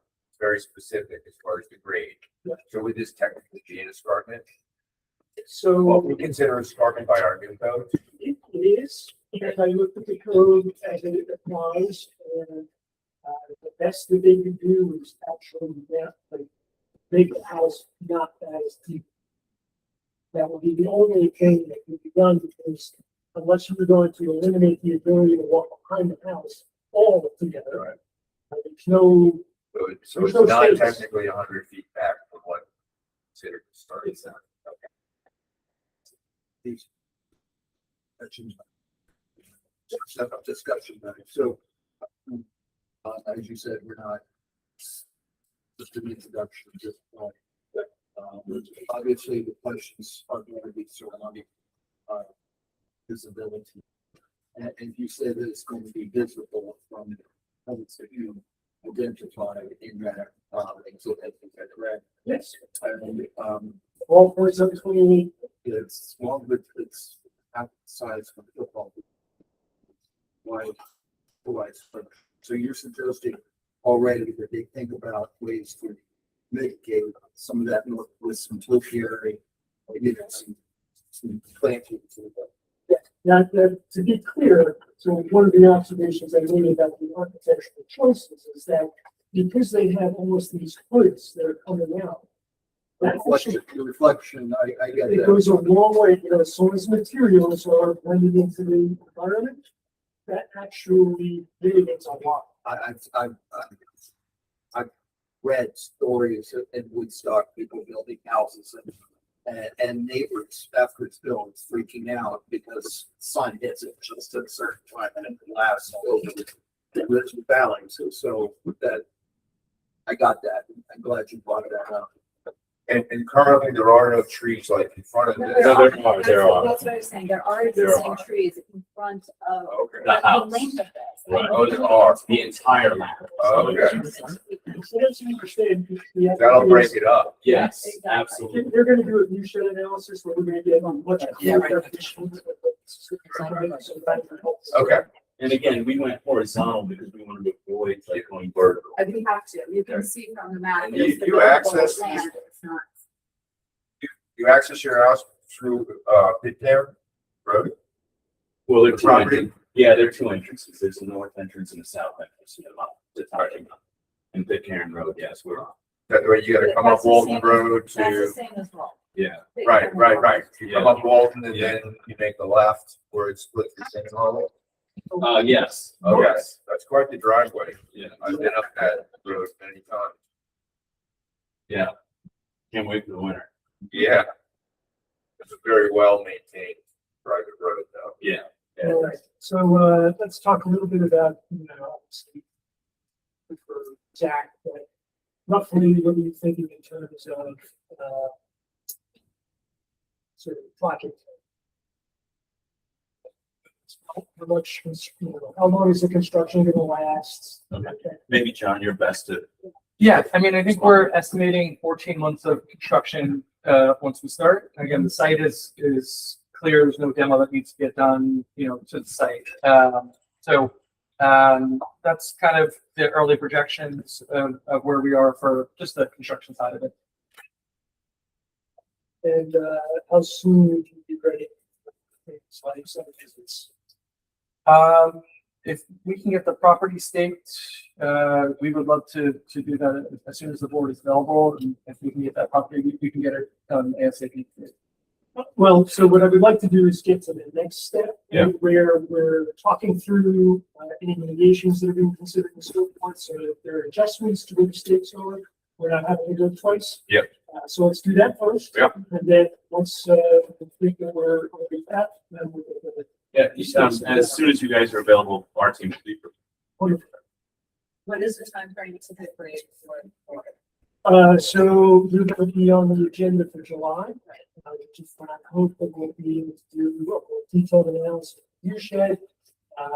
Thought really, deeply about mitigations and conditions that will be on the assessment. Then, the schedule. So you would schedule the site visit subsequent to the July meetings? Or are you doing it now? No, we would do it. Oh. After the July meeting?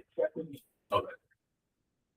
Now, there is not an August meeting, but we will make sure we do this site visit, between July and September. It's a volunteer organization. Yeah. It's sort of vacation and all that. So what is it that you want from us? So my understanding was is that there was a more detailed, pollution analysis, and there was a complete rendering of the house with the landscape behind it and in front of it. So that the board can get a very clear picture of what this is gonna look like. You can see from, the elevation is 8 or 9 degrees. View from the other side of the reservoir, to just cite that and get a sense of the scale relative to that of observation. So while I have a mathematical model in my head of what that is going to be, it's incredibly useful for the board members to see exactly how big it looks from that vantage. Yeah. And Makes what sense? current vegetation is kind of it. Whatever the proposed vegetation plan is going to be, then you will need a vegetation. So the only other thing that I saw was that there was a either secondary field for the septic system that was very low, that lower corner. Yeah, it was the lower corner down in this zone here, right? That was our. It's right in the one. Here's one for- That's our engineer, right? You wanna Hi, introduce yourself? I'm Brian, last name Brian, and Block Acres Talk. So really the concern here, we had this concern before, was how much site disturbance is going to happen in order to put that in. Correct. I think we actually have that on the site plan. And the reason why we bring it up is because the vertical cuts that happen in the mountainside are the most visible things are not. So as much as we can preserve the tree lines, as we do in the other 6 year features, that's what we're going to. Yeah, that's. That's the backup, by the way. Yeah, it's not gonna be septic system. I know it's not. But still, you know, you gotta get stuff down there. And that's very low. Repelling, I think. Yeah, I mean, that's why we picked it, one of the Yeah, reasons, it's so very you low. wouldn't be able to wouldn't see, like, You wouldn't see it at all. that's exactly what it is. So we're gonna look for you to talk through that and what the site disturbance and put Sure. a feature in. So, Understood. Can I just ask one question? I'm sorry. In our application, I don't know if it's in one of these slides, we did have a FutureCAD drawing. I just didn't know if you had saw it. I just wanted to see if it was something that you needed more elaborate. You just So let us I know. did, but it wasn't in, maybe like. No, right here. Yeah, I just want to make sure, just so we, Yeah, can give you exactly what will help kind of I move had a lot of that things in my conversation. head that was not popping up at the moment, so. All good. Yeah, so if you scroll down, So take that top picture. So what we're actually looking for is, to actually, just take a photo from the other side of the road. Maybe Dyke Road or something like that. Uh-huh. And take that photo and put the scale of the house as it would be seen in that photo. I'm not gonna be able to. Right. These are- You should be looking at it. Can you just scroll? Yeah, so essentially, but a double, some different vantage points, and then what the, not just the yellow box, you want the materiality of what it's going to say. Perfect. Good. Yes, that's it. And that way we can get, because, you know, one of the things about this is that distances are our favorite. Yeah. You know, Tonchi's a tall mountain, but it is set back. So it's going to put a lot of miles between the observer and structure. So really smart choices now are going to make the end product that it's going to power that.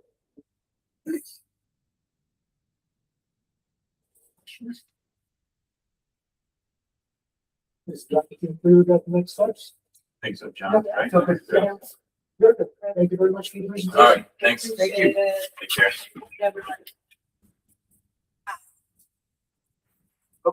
It's okay. We're always looking to get it back.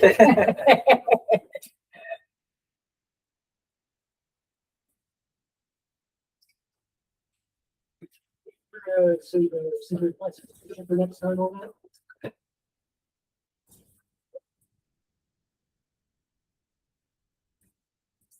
That brings us, oh gosh, I think we're actually pretty close. Project 2608, Kent Shingle. And we're going to begin with an applicant presentation. Good evening, everybody. Your first name Jared, last name Sheehan. Represent Ruth Kent, the owner of the property, 160 Jeffrey Lane. I've been a resident of Hurley since the 1980s. And currently own 4 properties in town. Or in you all seen a map that's up on the projector? The lot that's closest to the floor is Ruth Kent's home at 160 Jeffrey Lane.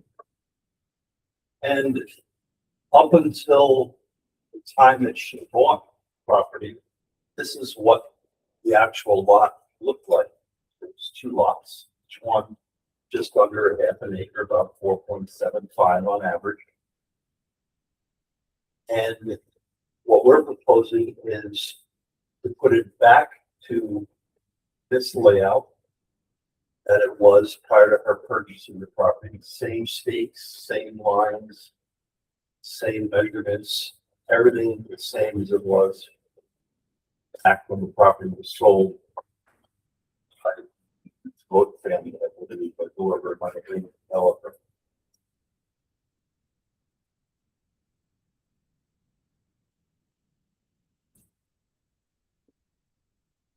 There are possible plans to build a house on the lot as closest to the ceiling, but that is by no means definite. Right now, we're talking about a subdivision, changing it back to 2 lots as it originally was. Both lots have town water, have curb connections, shut off valves. And this map was done by Veneer and Larios. These exact same things that they're current. Okay, The homeowner's desire is to subdivide from 1 lot to 2. so let's begin at the beginning. So back in the 70s and 80s, when that subdivision was laid out, these in fact were 2 separate lots. Yes. The curiosity for me, anyway, was when I looked at the old maps that they were non-conforming and laid out that way. So even though we're talking about 25,000 square foot area, it gets to be still there. So it has forward. The 2 lots are actually under. However, it was by design. So back in the day, the planning board got together and approved.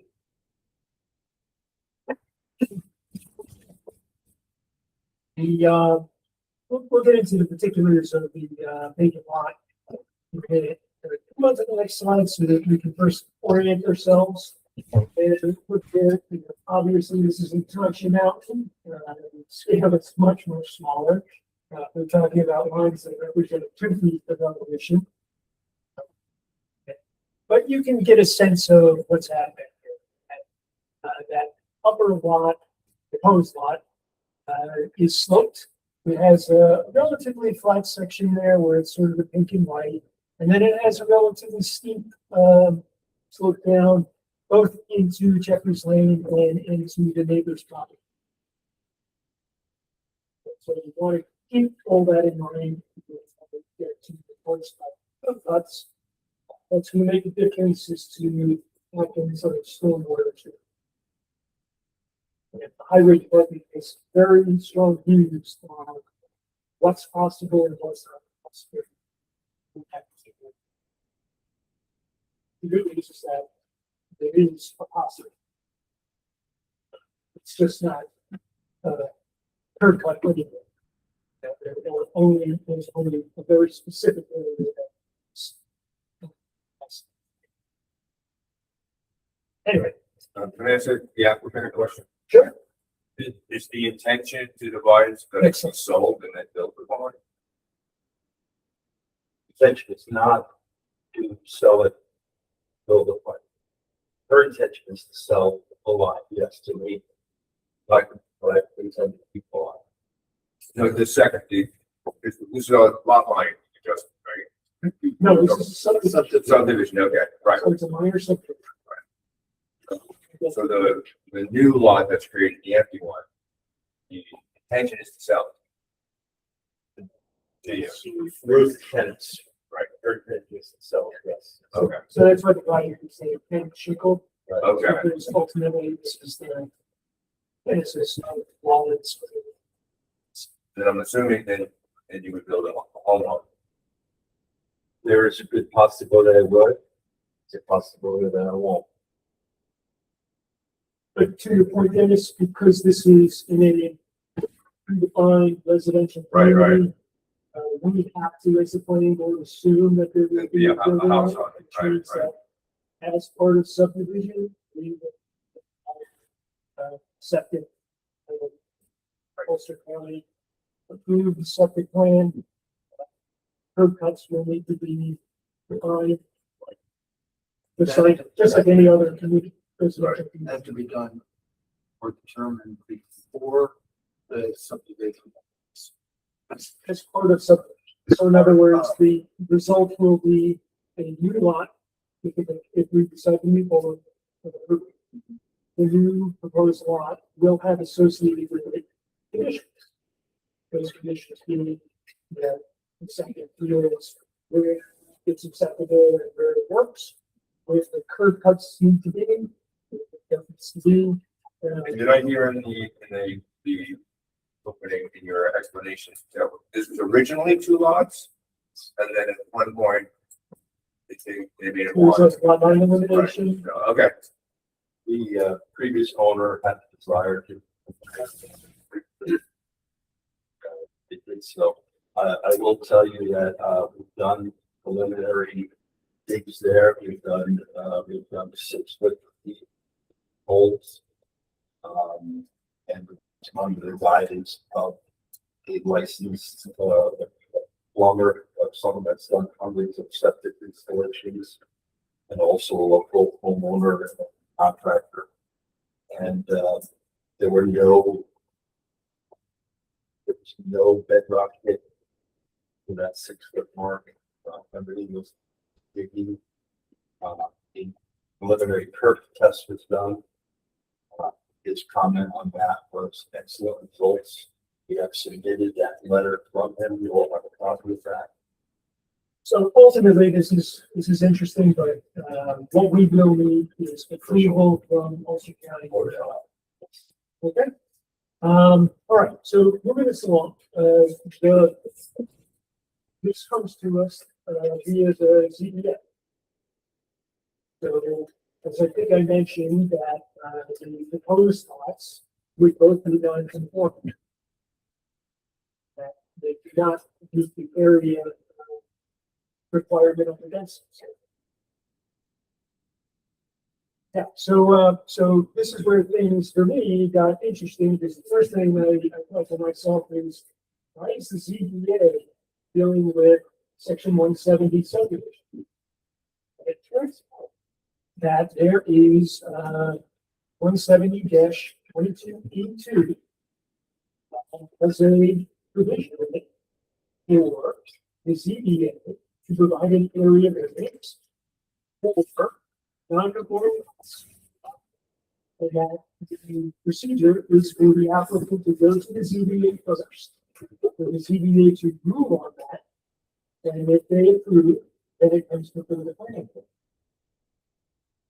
The next interesting thing that's in that section of the code is that when the ZBA grants that area variance, it shall be considered the conclusion of the sketch plan phase.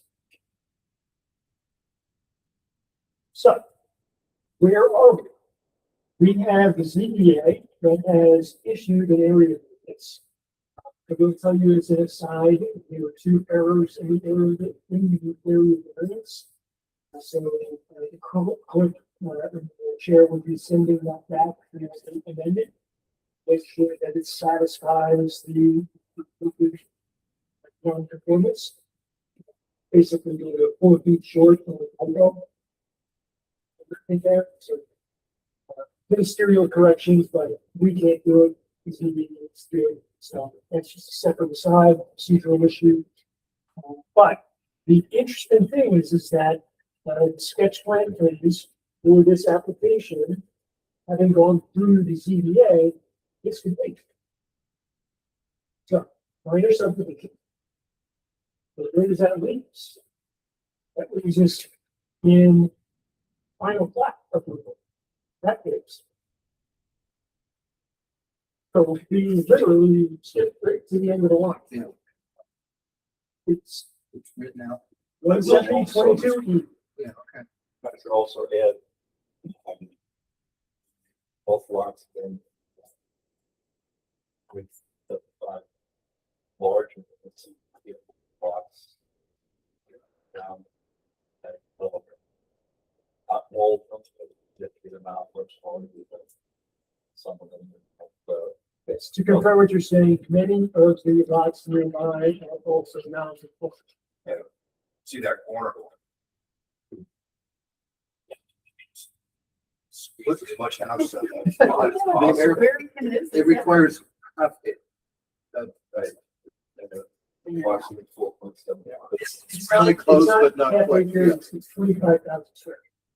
So it's not exactly a half an acre. It'll be short a little bit. Yep. So, but neither here nor there, because the ZBA decision effectively replaces the density schedule with their appeal. So we can move on.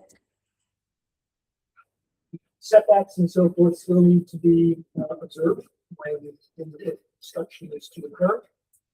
But it means that we can now speed through the process and get to the place of the final plat agreement. So where we're going to begin with this is Seco.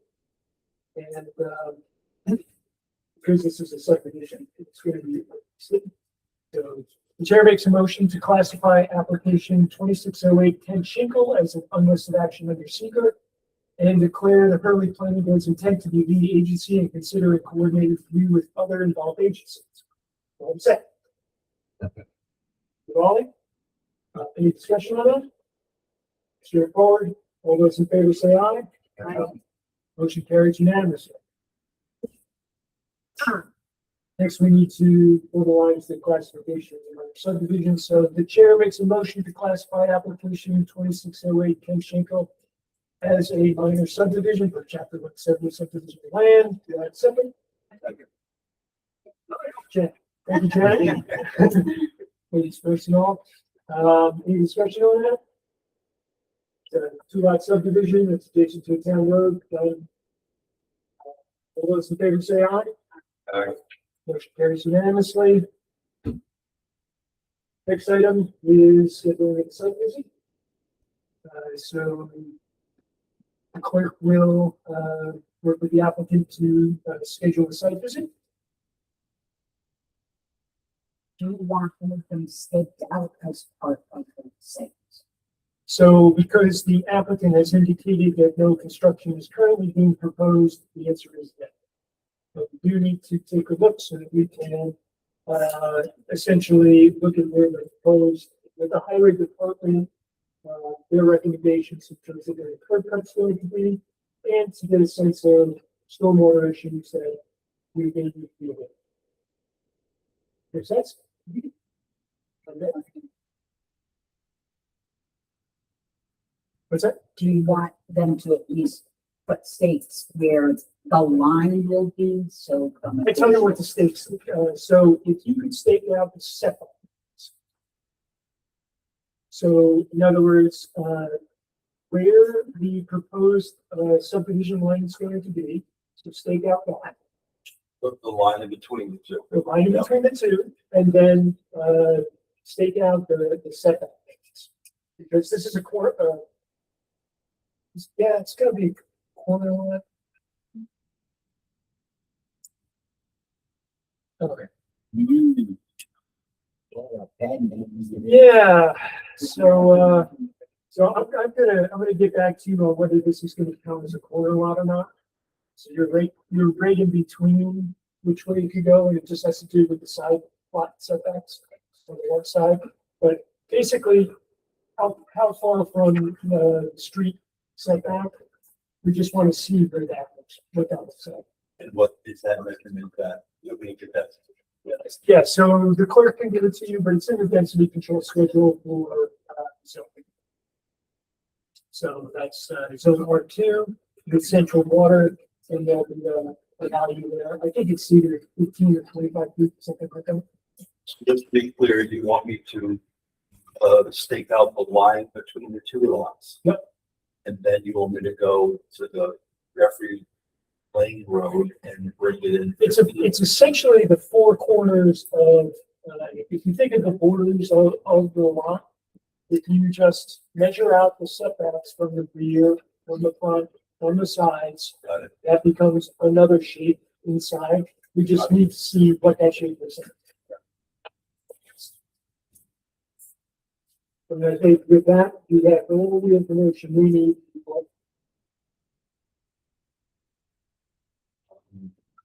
I'm going to watch the Board of Health.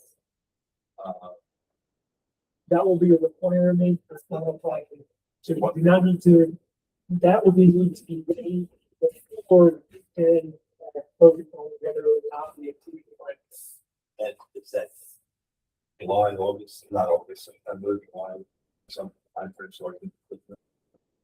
I would say that, it's definitely not going to happen in July, so we should be prepared to have that done. So that.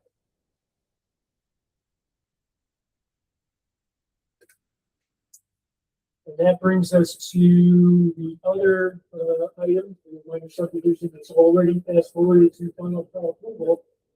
We can schedule a public hearing. So the chair makes a motion to schedule a public hearing for project 26 Jim Schinkel at the next regular meeting of the planning board on July 22nd, 2026. And I think our next available slot is going to be 6 p.m.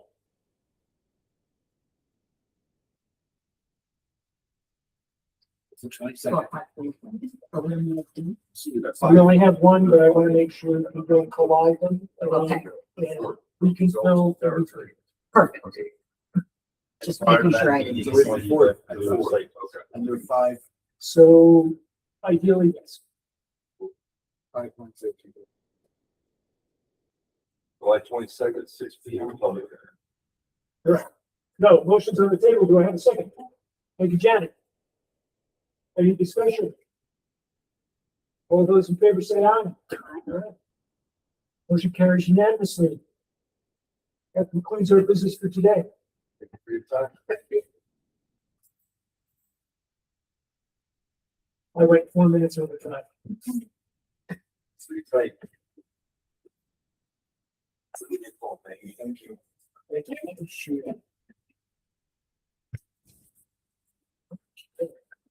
Second here.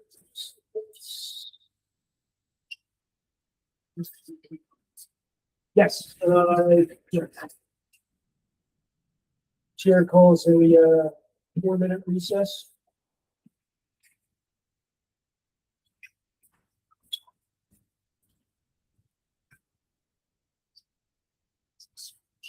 Yeah, please.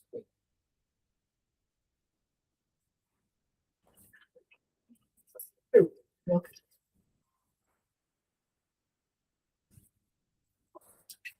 Fun to be the blank.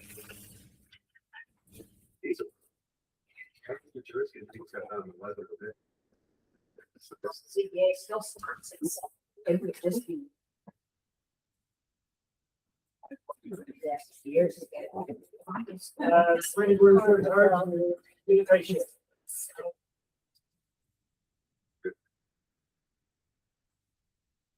Okay, so I think that is. Exactly. Only roads in there. Got the way. I apologize. This is all really intense, so we have a lot to get through and plenty of time.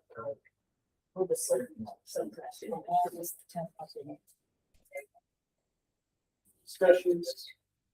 Yes. We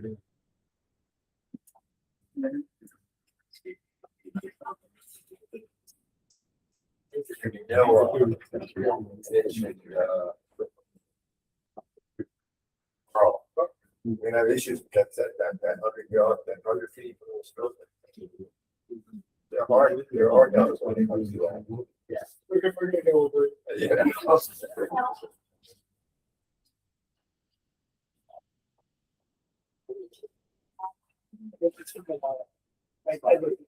I was gonna say.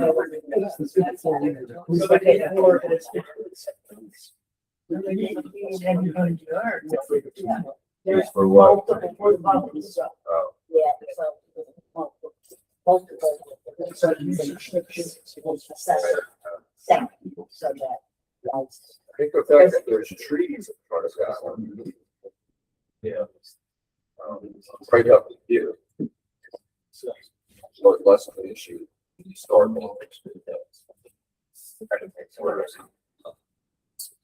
Feeny, he's out there, like, drops away, so suddenly there is no place to bank. Yeah, I remember asking Carol, yeah. Yeah, so at least, it's already. We also have to be careful, if there's one flow in the house there. Well, I know. Sounds like. There's already trees there. 4 minutes. Oh, yeah. 4 minutes. Yep, 4 minutes is up. All right. Somebody's on the clock. So long. Yeah. I know.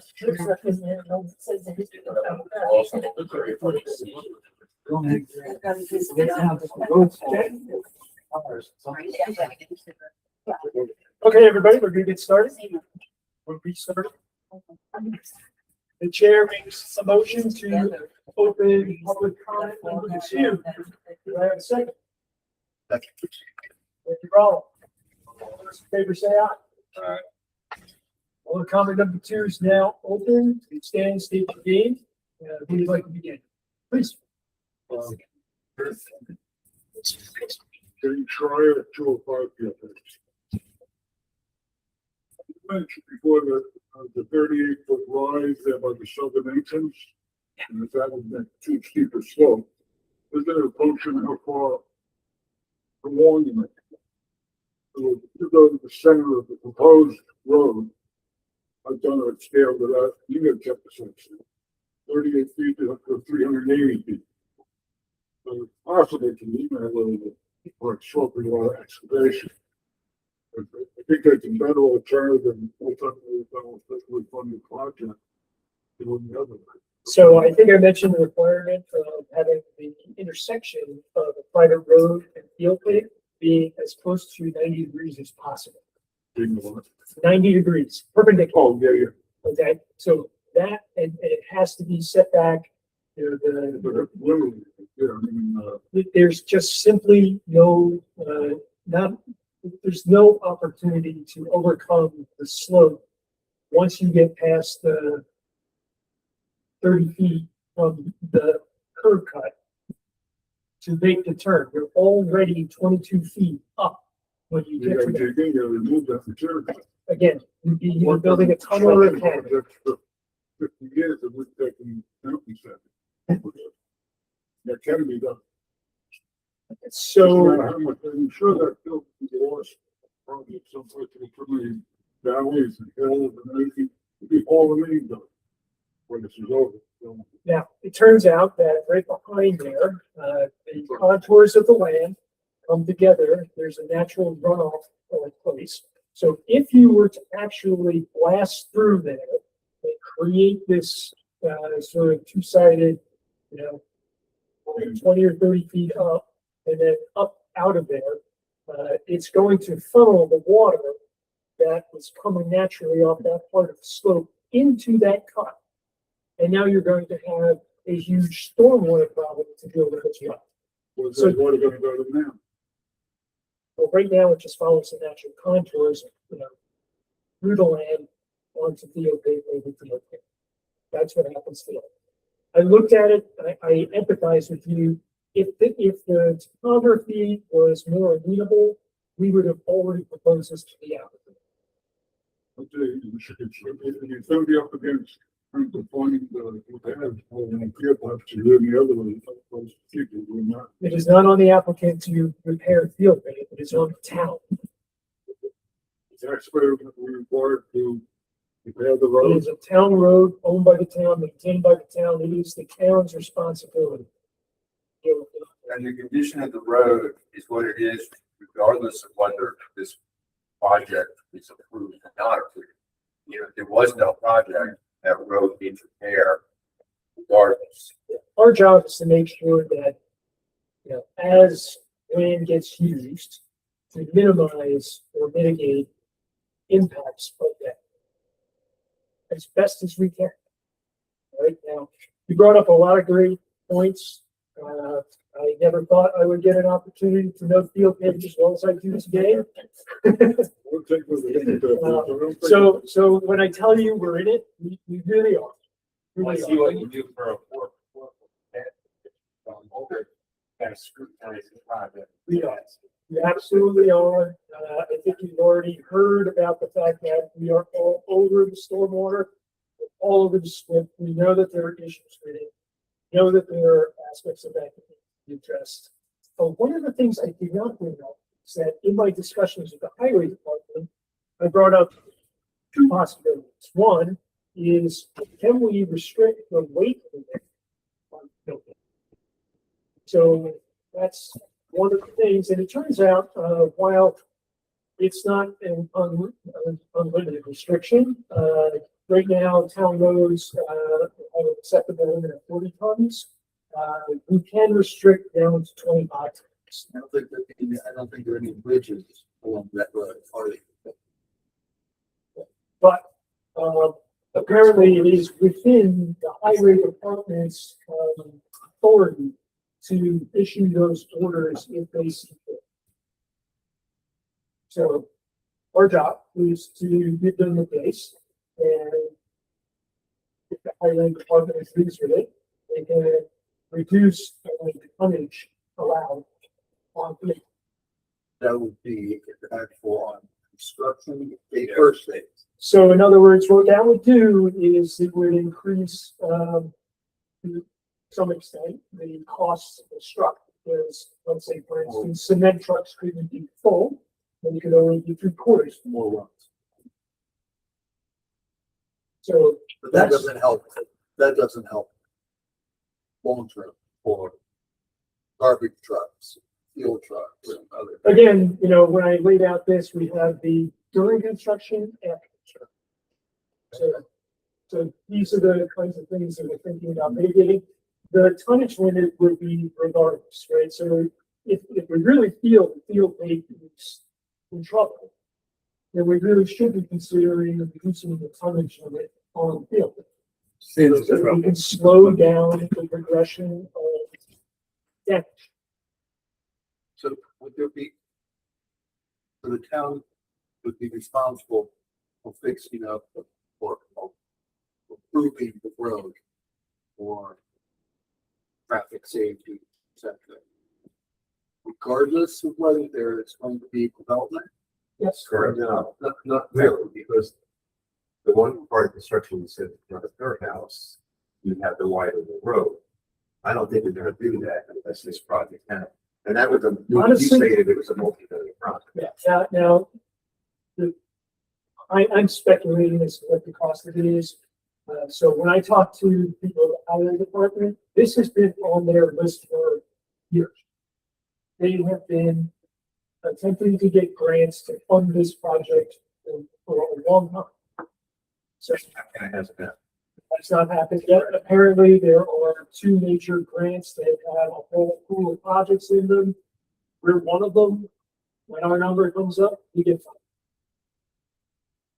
I guess I would be opposed to limiting the weight on that road. I mean, we live in, and it's kind of like a shack to us. The only thing I could think of was maybe logging or something. I understand we would want to respect the type of road, but I don't see restricting the weight limit to eat on spot. Again, these are considerations, right? So the idea that I was going after is what are our options? I mean, I can see that as temporary measure. Well, so it would certainly be conditioned on, once the road is repaired, that you could, take away the restriction. Get back to the entrance there. The southern entrance, you started this conversation about. That 90-degree approach, and so there's no why there's no, We let. Has to be night. I mean, we couldn't be better. So there's some latitude. One thing that is absolutely cannot be turned back. So I believe the highway department in their specifications allow up to 75-degree angle. So it's like, so it can be a little bit off, but not much.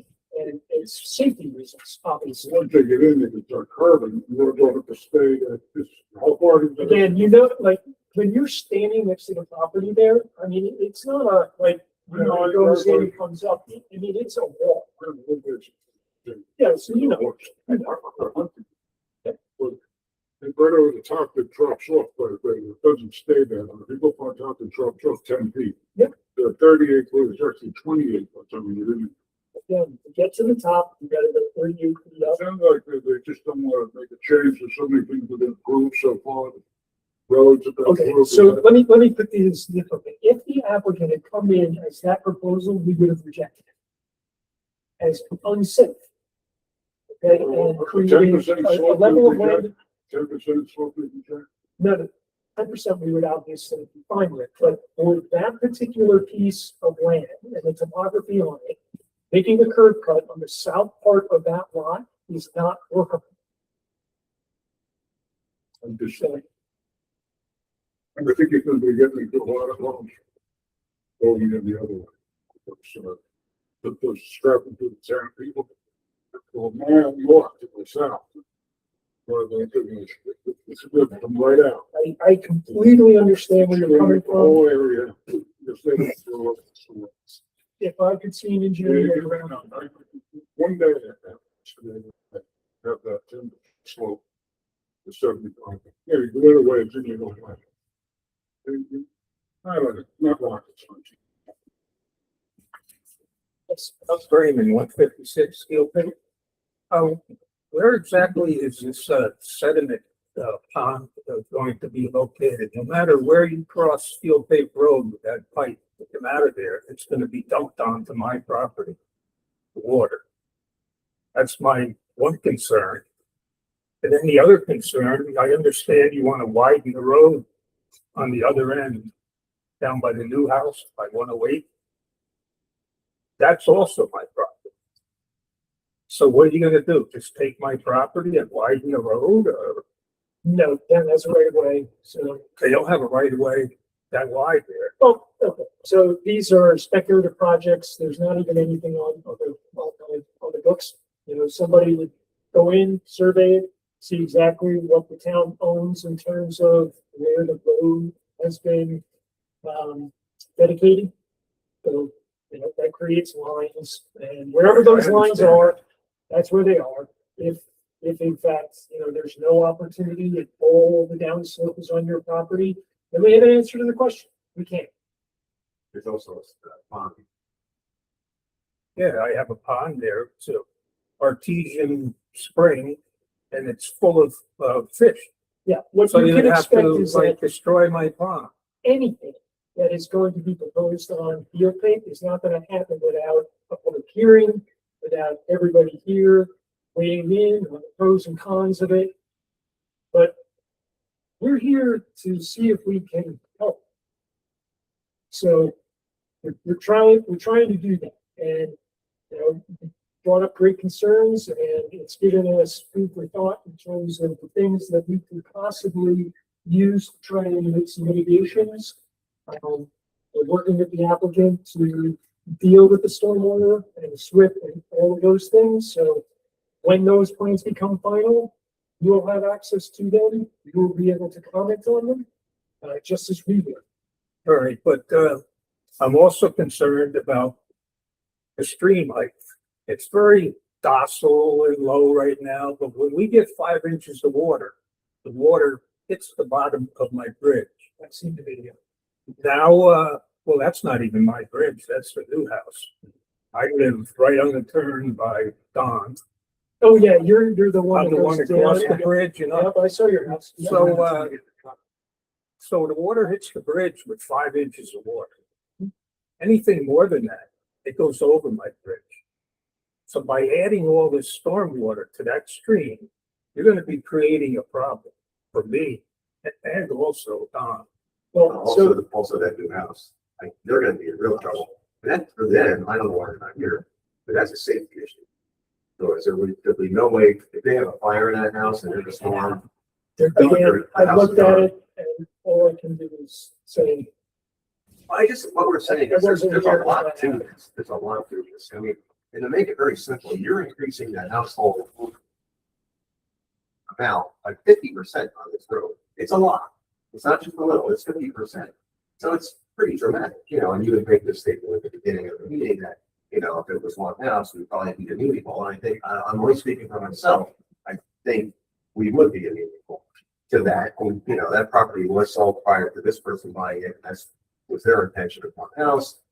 Fine, you know, it's limited how much heavy equipment was going down here.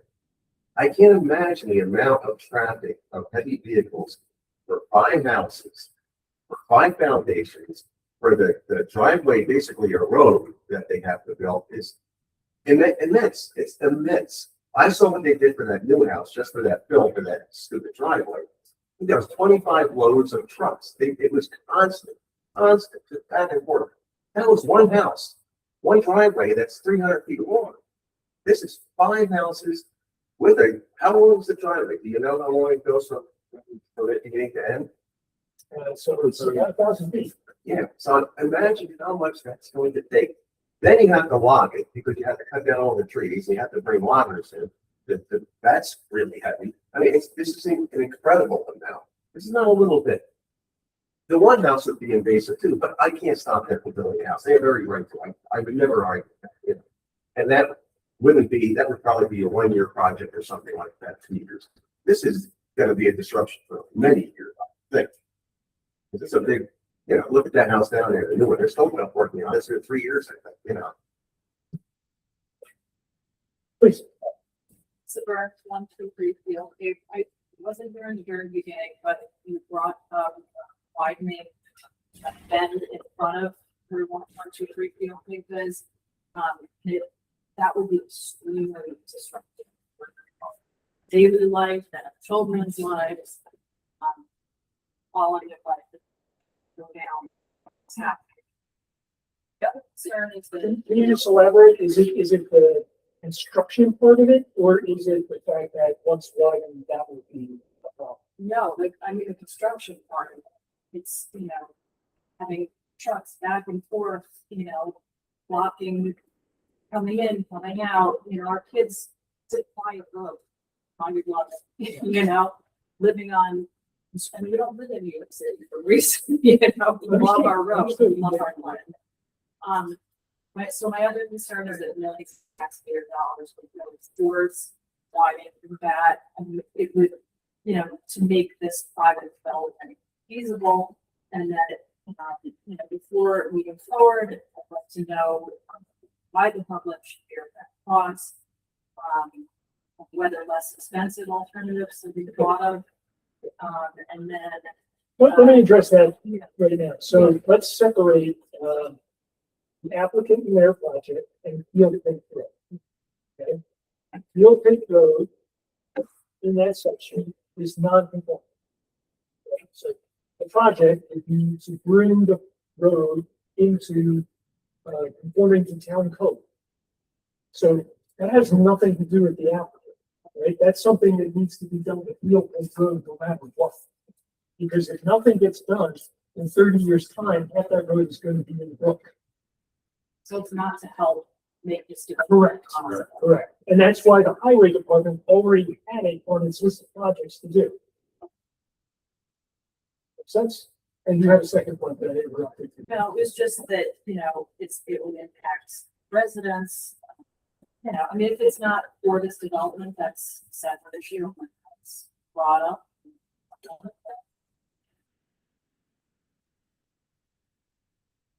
So since that's gonna be so expensive, and there's no. Again, this is me speculating, so don't take. Well, it's gonna be expensive, we know that, some degree, you know. This would have to be done prior to the development, right? So, because it really depends on what kind of mitigations can be done in terms of managing the truck traffic. You're not gonna be able to get, that's not realistic. I know. Unless you're gonna require that you just have these pickups, that's not. Oh, I mean, there's This is everything. 5 houses with a 1,000-foot long driveway.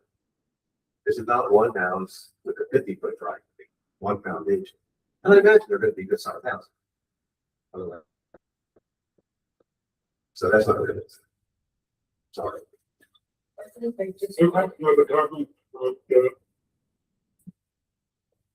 So first, the chair recognizes, did you have a comment? I was just gonna say that, it's prettier on the north side. That's when you get that nice view where everybody likes to walk on or, some takes pictures of the bed. And that was behind it. And right where they put their gun, right, which is right across the road, and there it is. So this, I'm an artist and these things. So I just think they want it there because it's pretty. Everybody who owns a house on that road gets to drive by the big spot.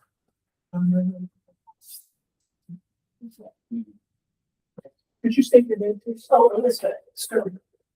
And your address? 157. Thank you very much. Sure. There was a current entrance. They considered a bigger culvert under the road. Yes. You go too much, unless you raise the road, it will be the culvert, and we don't need to lower the creek. Okay, that means they go to the 3-foot culvert. If we go over the upper, we go over the creek. So we got The stream would flow back. the planning board engineer involved in that, we got the applicant engineer involved in that, and the highway. Over the stream. I understand your concerns, so I'm going to leave it to the experts to come up with their recommendation, and then we're going to look at it. And then you're going to look at it. And simply put, they're conveying that lower drainage and excavation on our property. I don't know that would work. We're going to see what they come up with. The only thing is right into the road. For a stretch, one, two.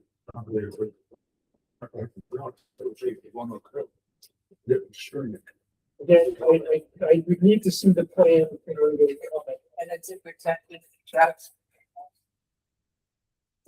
Tim move 201 Gilpin. So thank you for sharing, the update with DC and Swift. I think that's the kind of feedback. I mean, I have faith in the system and it sounds like that trigger worked.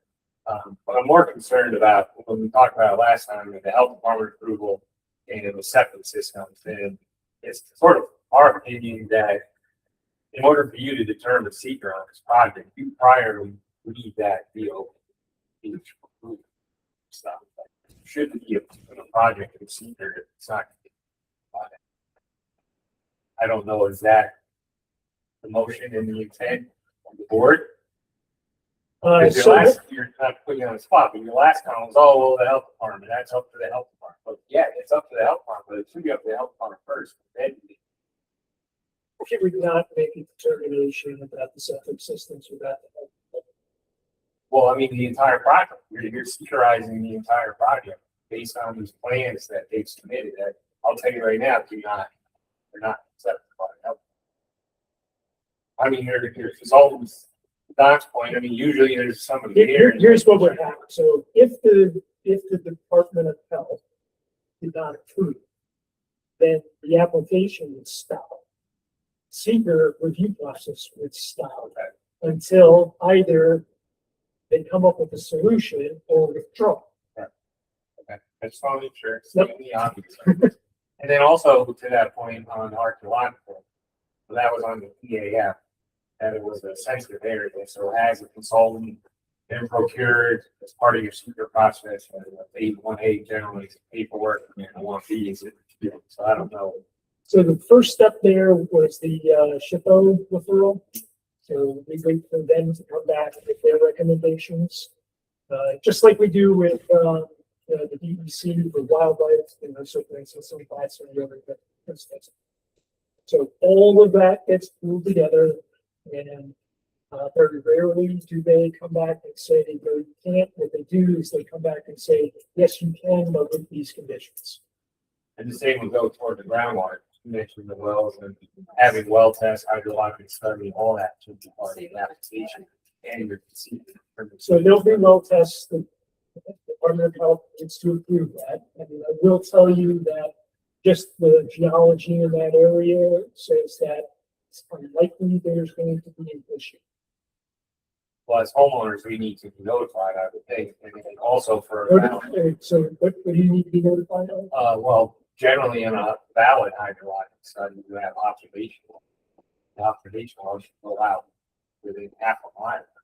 So they would do the 5 test points, is what I they did. think they do more than that. That's There's only 5 tests. So right, but the we- impact, I'm saying wherever we are, maybe half a mile away.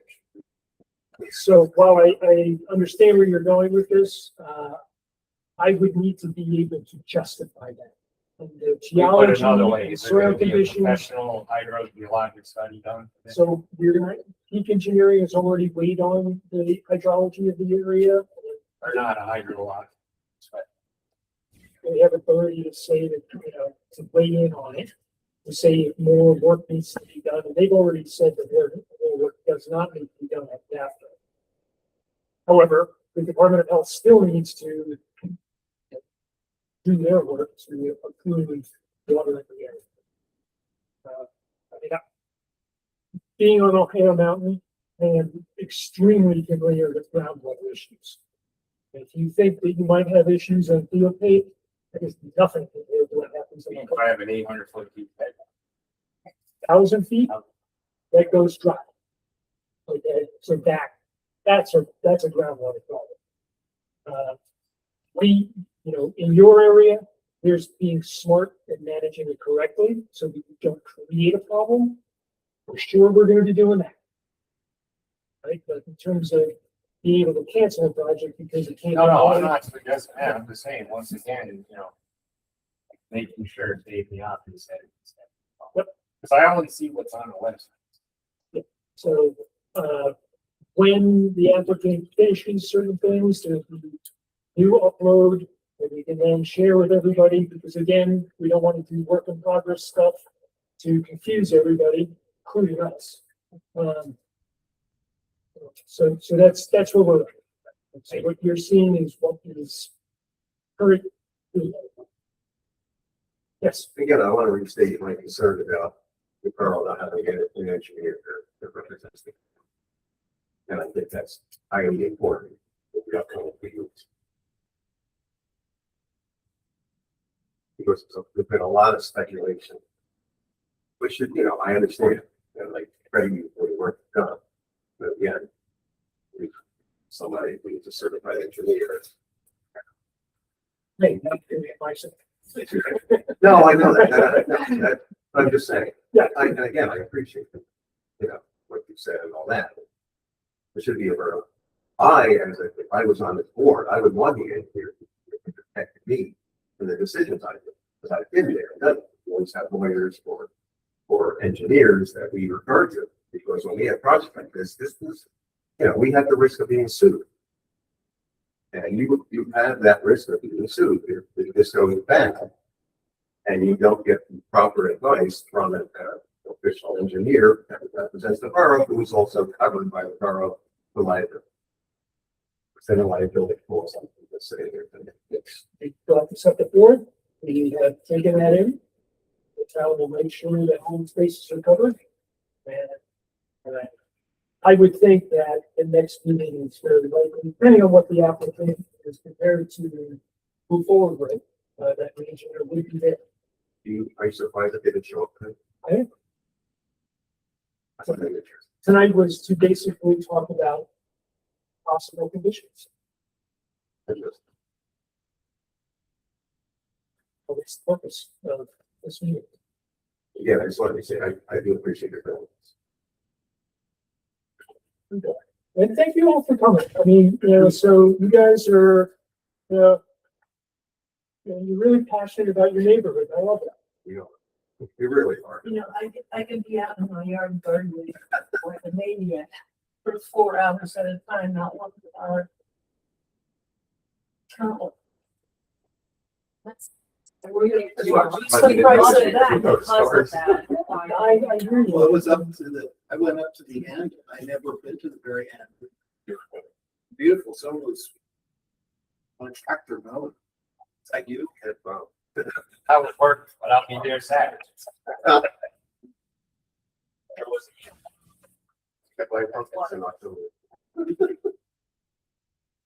All right, so, with that, thank you all, and the chair makes a motion to close the public comment. Janet, all those in favor say aye. Aye. The comment is closed. Have a wonderful evening, everybody. Thank you. Right, zip around to the final. Thanks, everybody. Good night. Good night. Do I hear a motion to adjourn the meeting? No, not quite yet. Hold up, hold up. So we have right, there was public comment and then other updates. So just a question. Are we always gonna have this? Or that one, because otherwise it's like, why close the public hearing? That would basically be another public hearing. Okay, so basically what this is coming down to, and what I'm going to point to now, is I can find the only legal reason that stop it. You put conditions all day long on it, ultimately, they're conforming to all of our code. Right, right. So. Right, but so, but that's why, I guess that was my question. So was this public comment period specifically for this, the Baxter application? No, Was it I think it was. a So it public- was a request at the last meeting. kind of, okay, First, we closed the hearing. right, And they requested that after the discussion that we had with the applicant, was there a way that they could provide their? But what we did is an accommodation that said we would open up a second public comment at the end of the meeting, not a hearing, of this meeting, at this meeting. not every meeting. That's what I'm trying to get at. It's like, I don't want this to occur.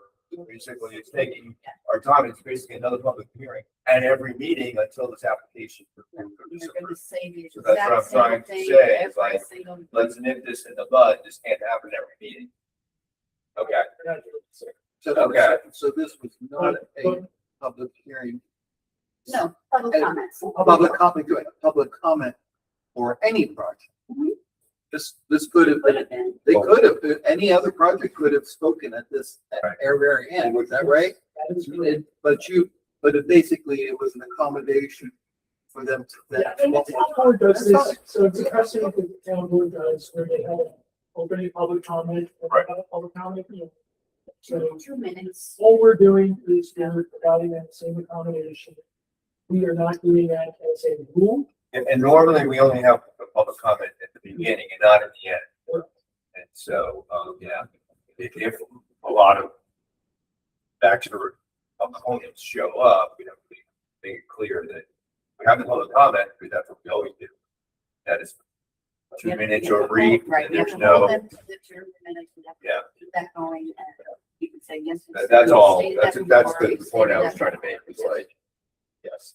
Because my feeling is like the same issue as you, like, it's probably gonna get approved, and it's always the like, it's basically not my backyard. It's unfortunate, but we all feel that way wherever we live, that we would love it If after we Stay move in, forever, yeah. they close the door and there's no more growth and additional traffic, we would all love that. But that's just not the way of the world. The person who bought that property has the right to use it and to develop it following the codes and everything.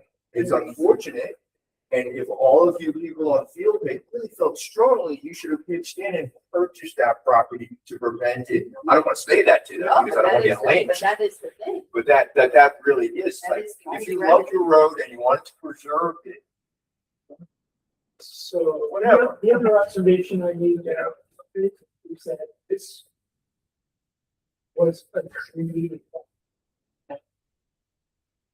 More than, say, 2/3 of the lots are on and then jam onto the road. close to the road. Okay, so, it's one of those like, if you had followed the zoning all along, this would have never happened. So now, because each applicant that had come in over the last couple of decades had gotten their one off, and now we're at that. Now you're gonna say all those mistakes mean that the guy who's last in line doesn't get to do this. Who isn't, right, exactly, agreed. And it's good to keep pointing out that the problems with the road have nothing to do with the application. They're pre-existing and they're gonna be there before It's been on the list. and after. So a lot of what I was attempting to do was for them to start internalizing and perhaps focusing their efforts on just a few issues. Move off of the idea that this is gonna be, South Cole. Oh, he makes a threat about suing the town every time he comes. It's fine, it's his right. We can do whatever he wants. Yes, we're gonna have all our I's dotted, T's crossed. Not for that. Right. So the other thing I did not do site visit, I will probably drive up there and get, eyes on so I can actually see. But the one thing that I don't understand, the whole stream thing, it seems like every piece of water is downhill from this place. Right, and that's not, and that's what I can't dispute it because I can't see it because there's all these lines and it seems like they're up on the hill and all the water flows right into, doesn't some of it fall away from these So, areas of dispute? yeah, so go to Baxter and go to the elevation model. So you can Sorry, see I'm that- extending Did it look like, wasn't that in back? Well, Okay, so you can see broadly what's happening is that there are two flow patterns. One starts up in this area, in this watershed, and it heads right up through this kind of whitish area. And then the other is off of here and through here, comes right down through this. go to the next slide, Maggie. The layout or the one before it. Yeah. From there, I see, a bunch of towboats. It seems like they can't all flow towards the. They don't. Yeah. All of this is heading that way. Right. Right? So it's only these areas. See this line here? So that's the runoff line. Oh, okay, is that the stream? It's not a stream. It's, at best intermittent, but it's really stormwater Right, right, runoff. It's where, waters aggregate and flow. And then they end, you can see right there at the culvert, it goes under field pavement. Does it flow down this way, not towards the OP? No. So it comes down this way. Oh, it flows in that direction. Yep. And then Okay, I under see. the road. I and then see, okay, Into the brook. right, yeah, so it's hard to tell from, like I said, I have to read the topo lines to see that the flow is that way. Yeah. Okay, So yeah, okay, when it comes to stormwater, the principle is slow it down. Right? Because when you slow it down, turbidity drops and you can't make the water go away. The water's hitting the land, it's going somewhere. It's all of it is in the same watershed that's gonna end up in the brook one way or another. Right? That's just physics. When I'm looking at the flow here, so what is construction going to do in terms of velocity? There's not a lot that's going to happen differently here. There needs to be a right-sized culvert in this area to make sure that there's not, back, Blockage or back drainage, like, Right, right. pooling behind. slows the flow down in any way. Yeah, and number one reason is that what you don't want to do is have the backup and then it breaks and then you have a flush. So there's that issue there.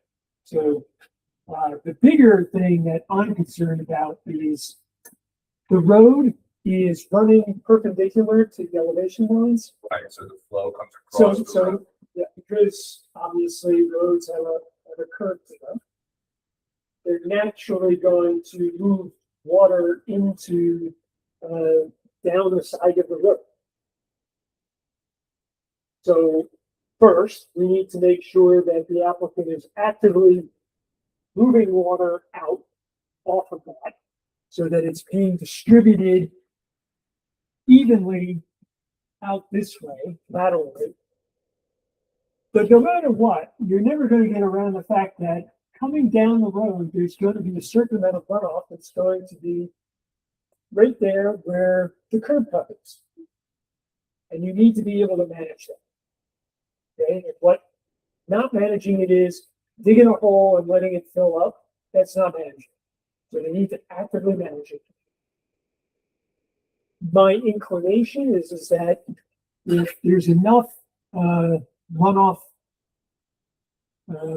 structures that are keeping it from collecting all the way down, then you should be able to run a culvert pipe next to field pipe into the existing culvert. Get it underneath and into the ground. The area right here is what I would think would be the most likely place to basically dig out kind of a pondy area. You know, because if you have something like that, you know, as soon as you get a little bit deeper water, everything slows down. So that's the thought. But again, I'm not the engineer You're on not this. a hydrologist. I am not the hydrologist, so other people are gonna have to come up with this, but when I look at it, that's what I said. Okay, very good. You need a motion. Go back to the adjournment. All right. Do I hear a motion to adjourn the meeting? Dennis, do I hear a motion? Thank you, Dennis. Make that motion. Is there a second? Thank you, Janet. All those in favor say aye. Aye. Motion carries unanimously. We are done. Thank you very much, everybody. That was all.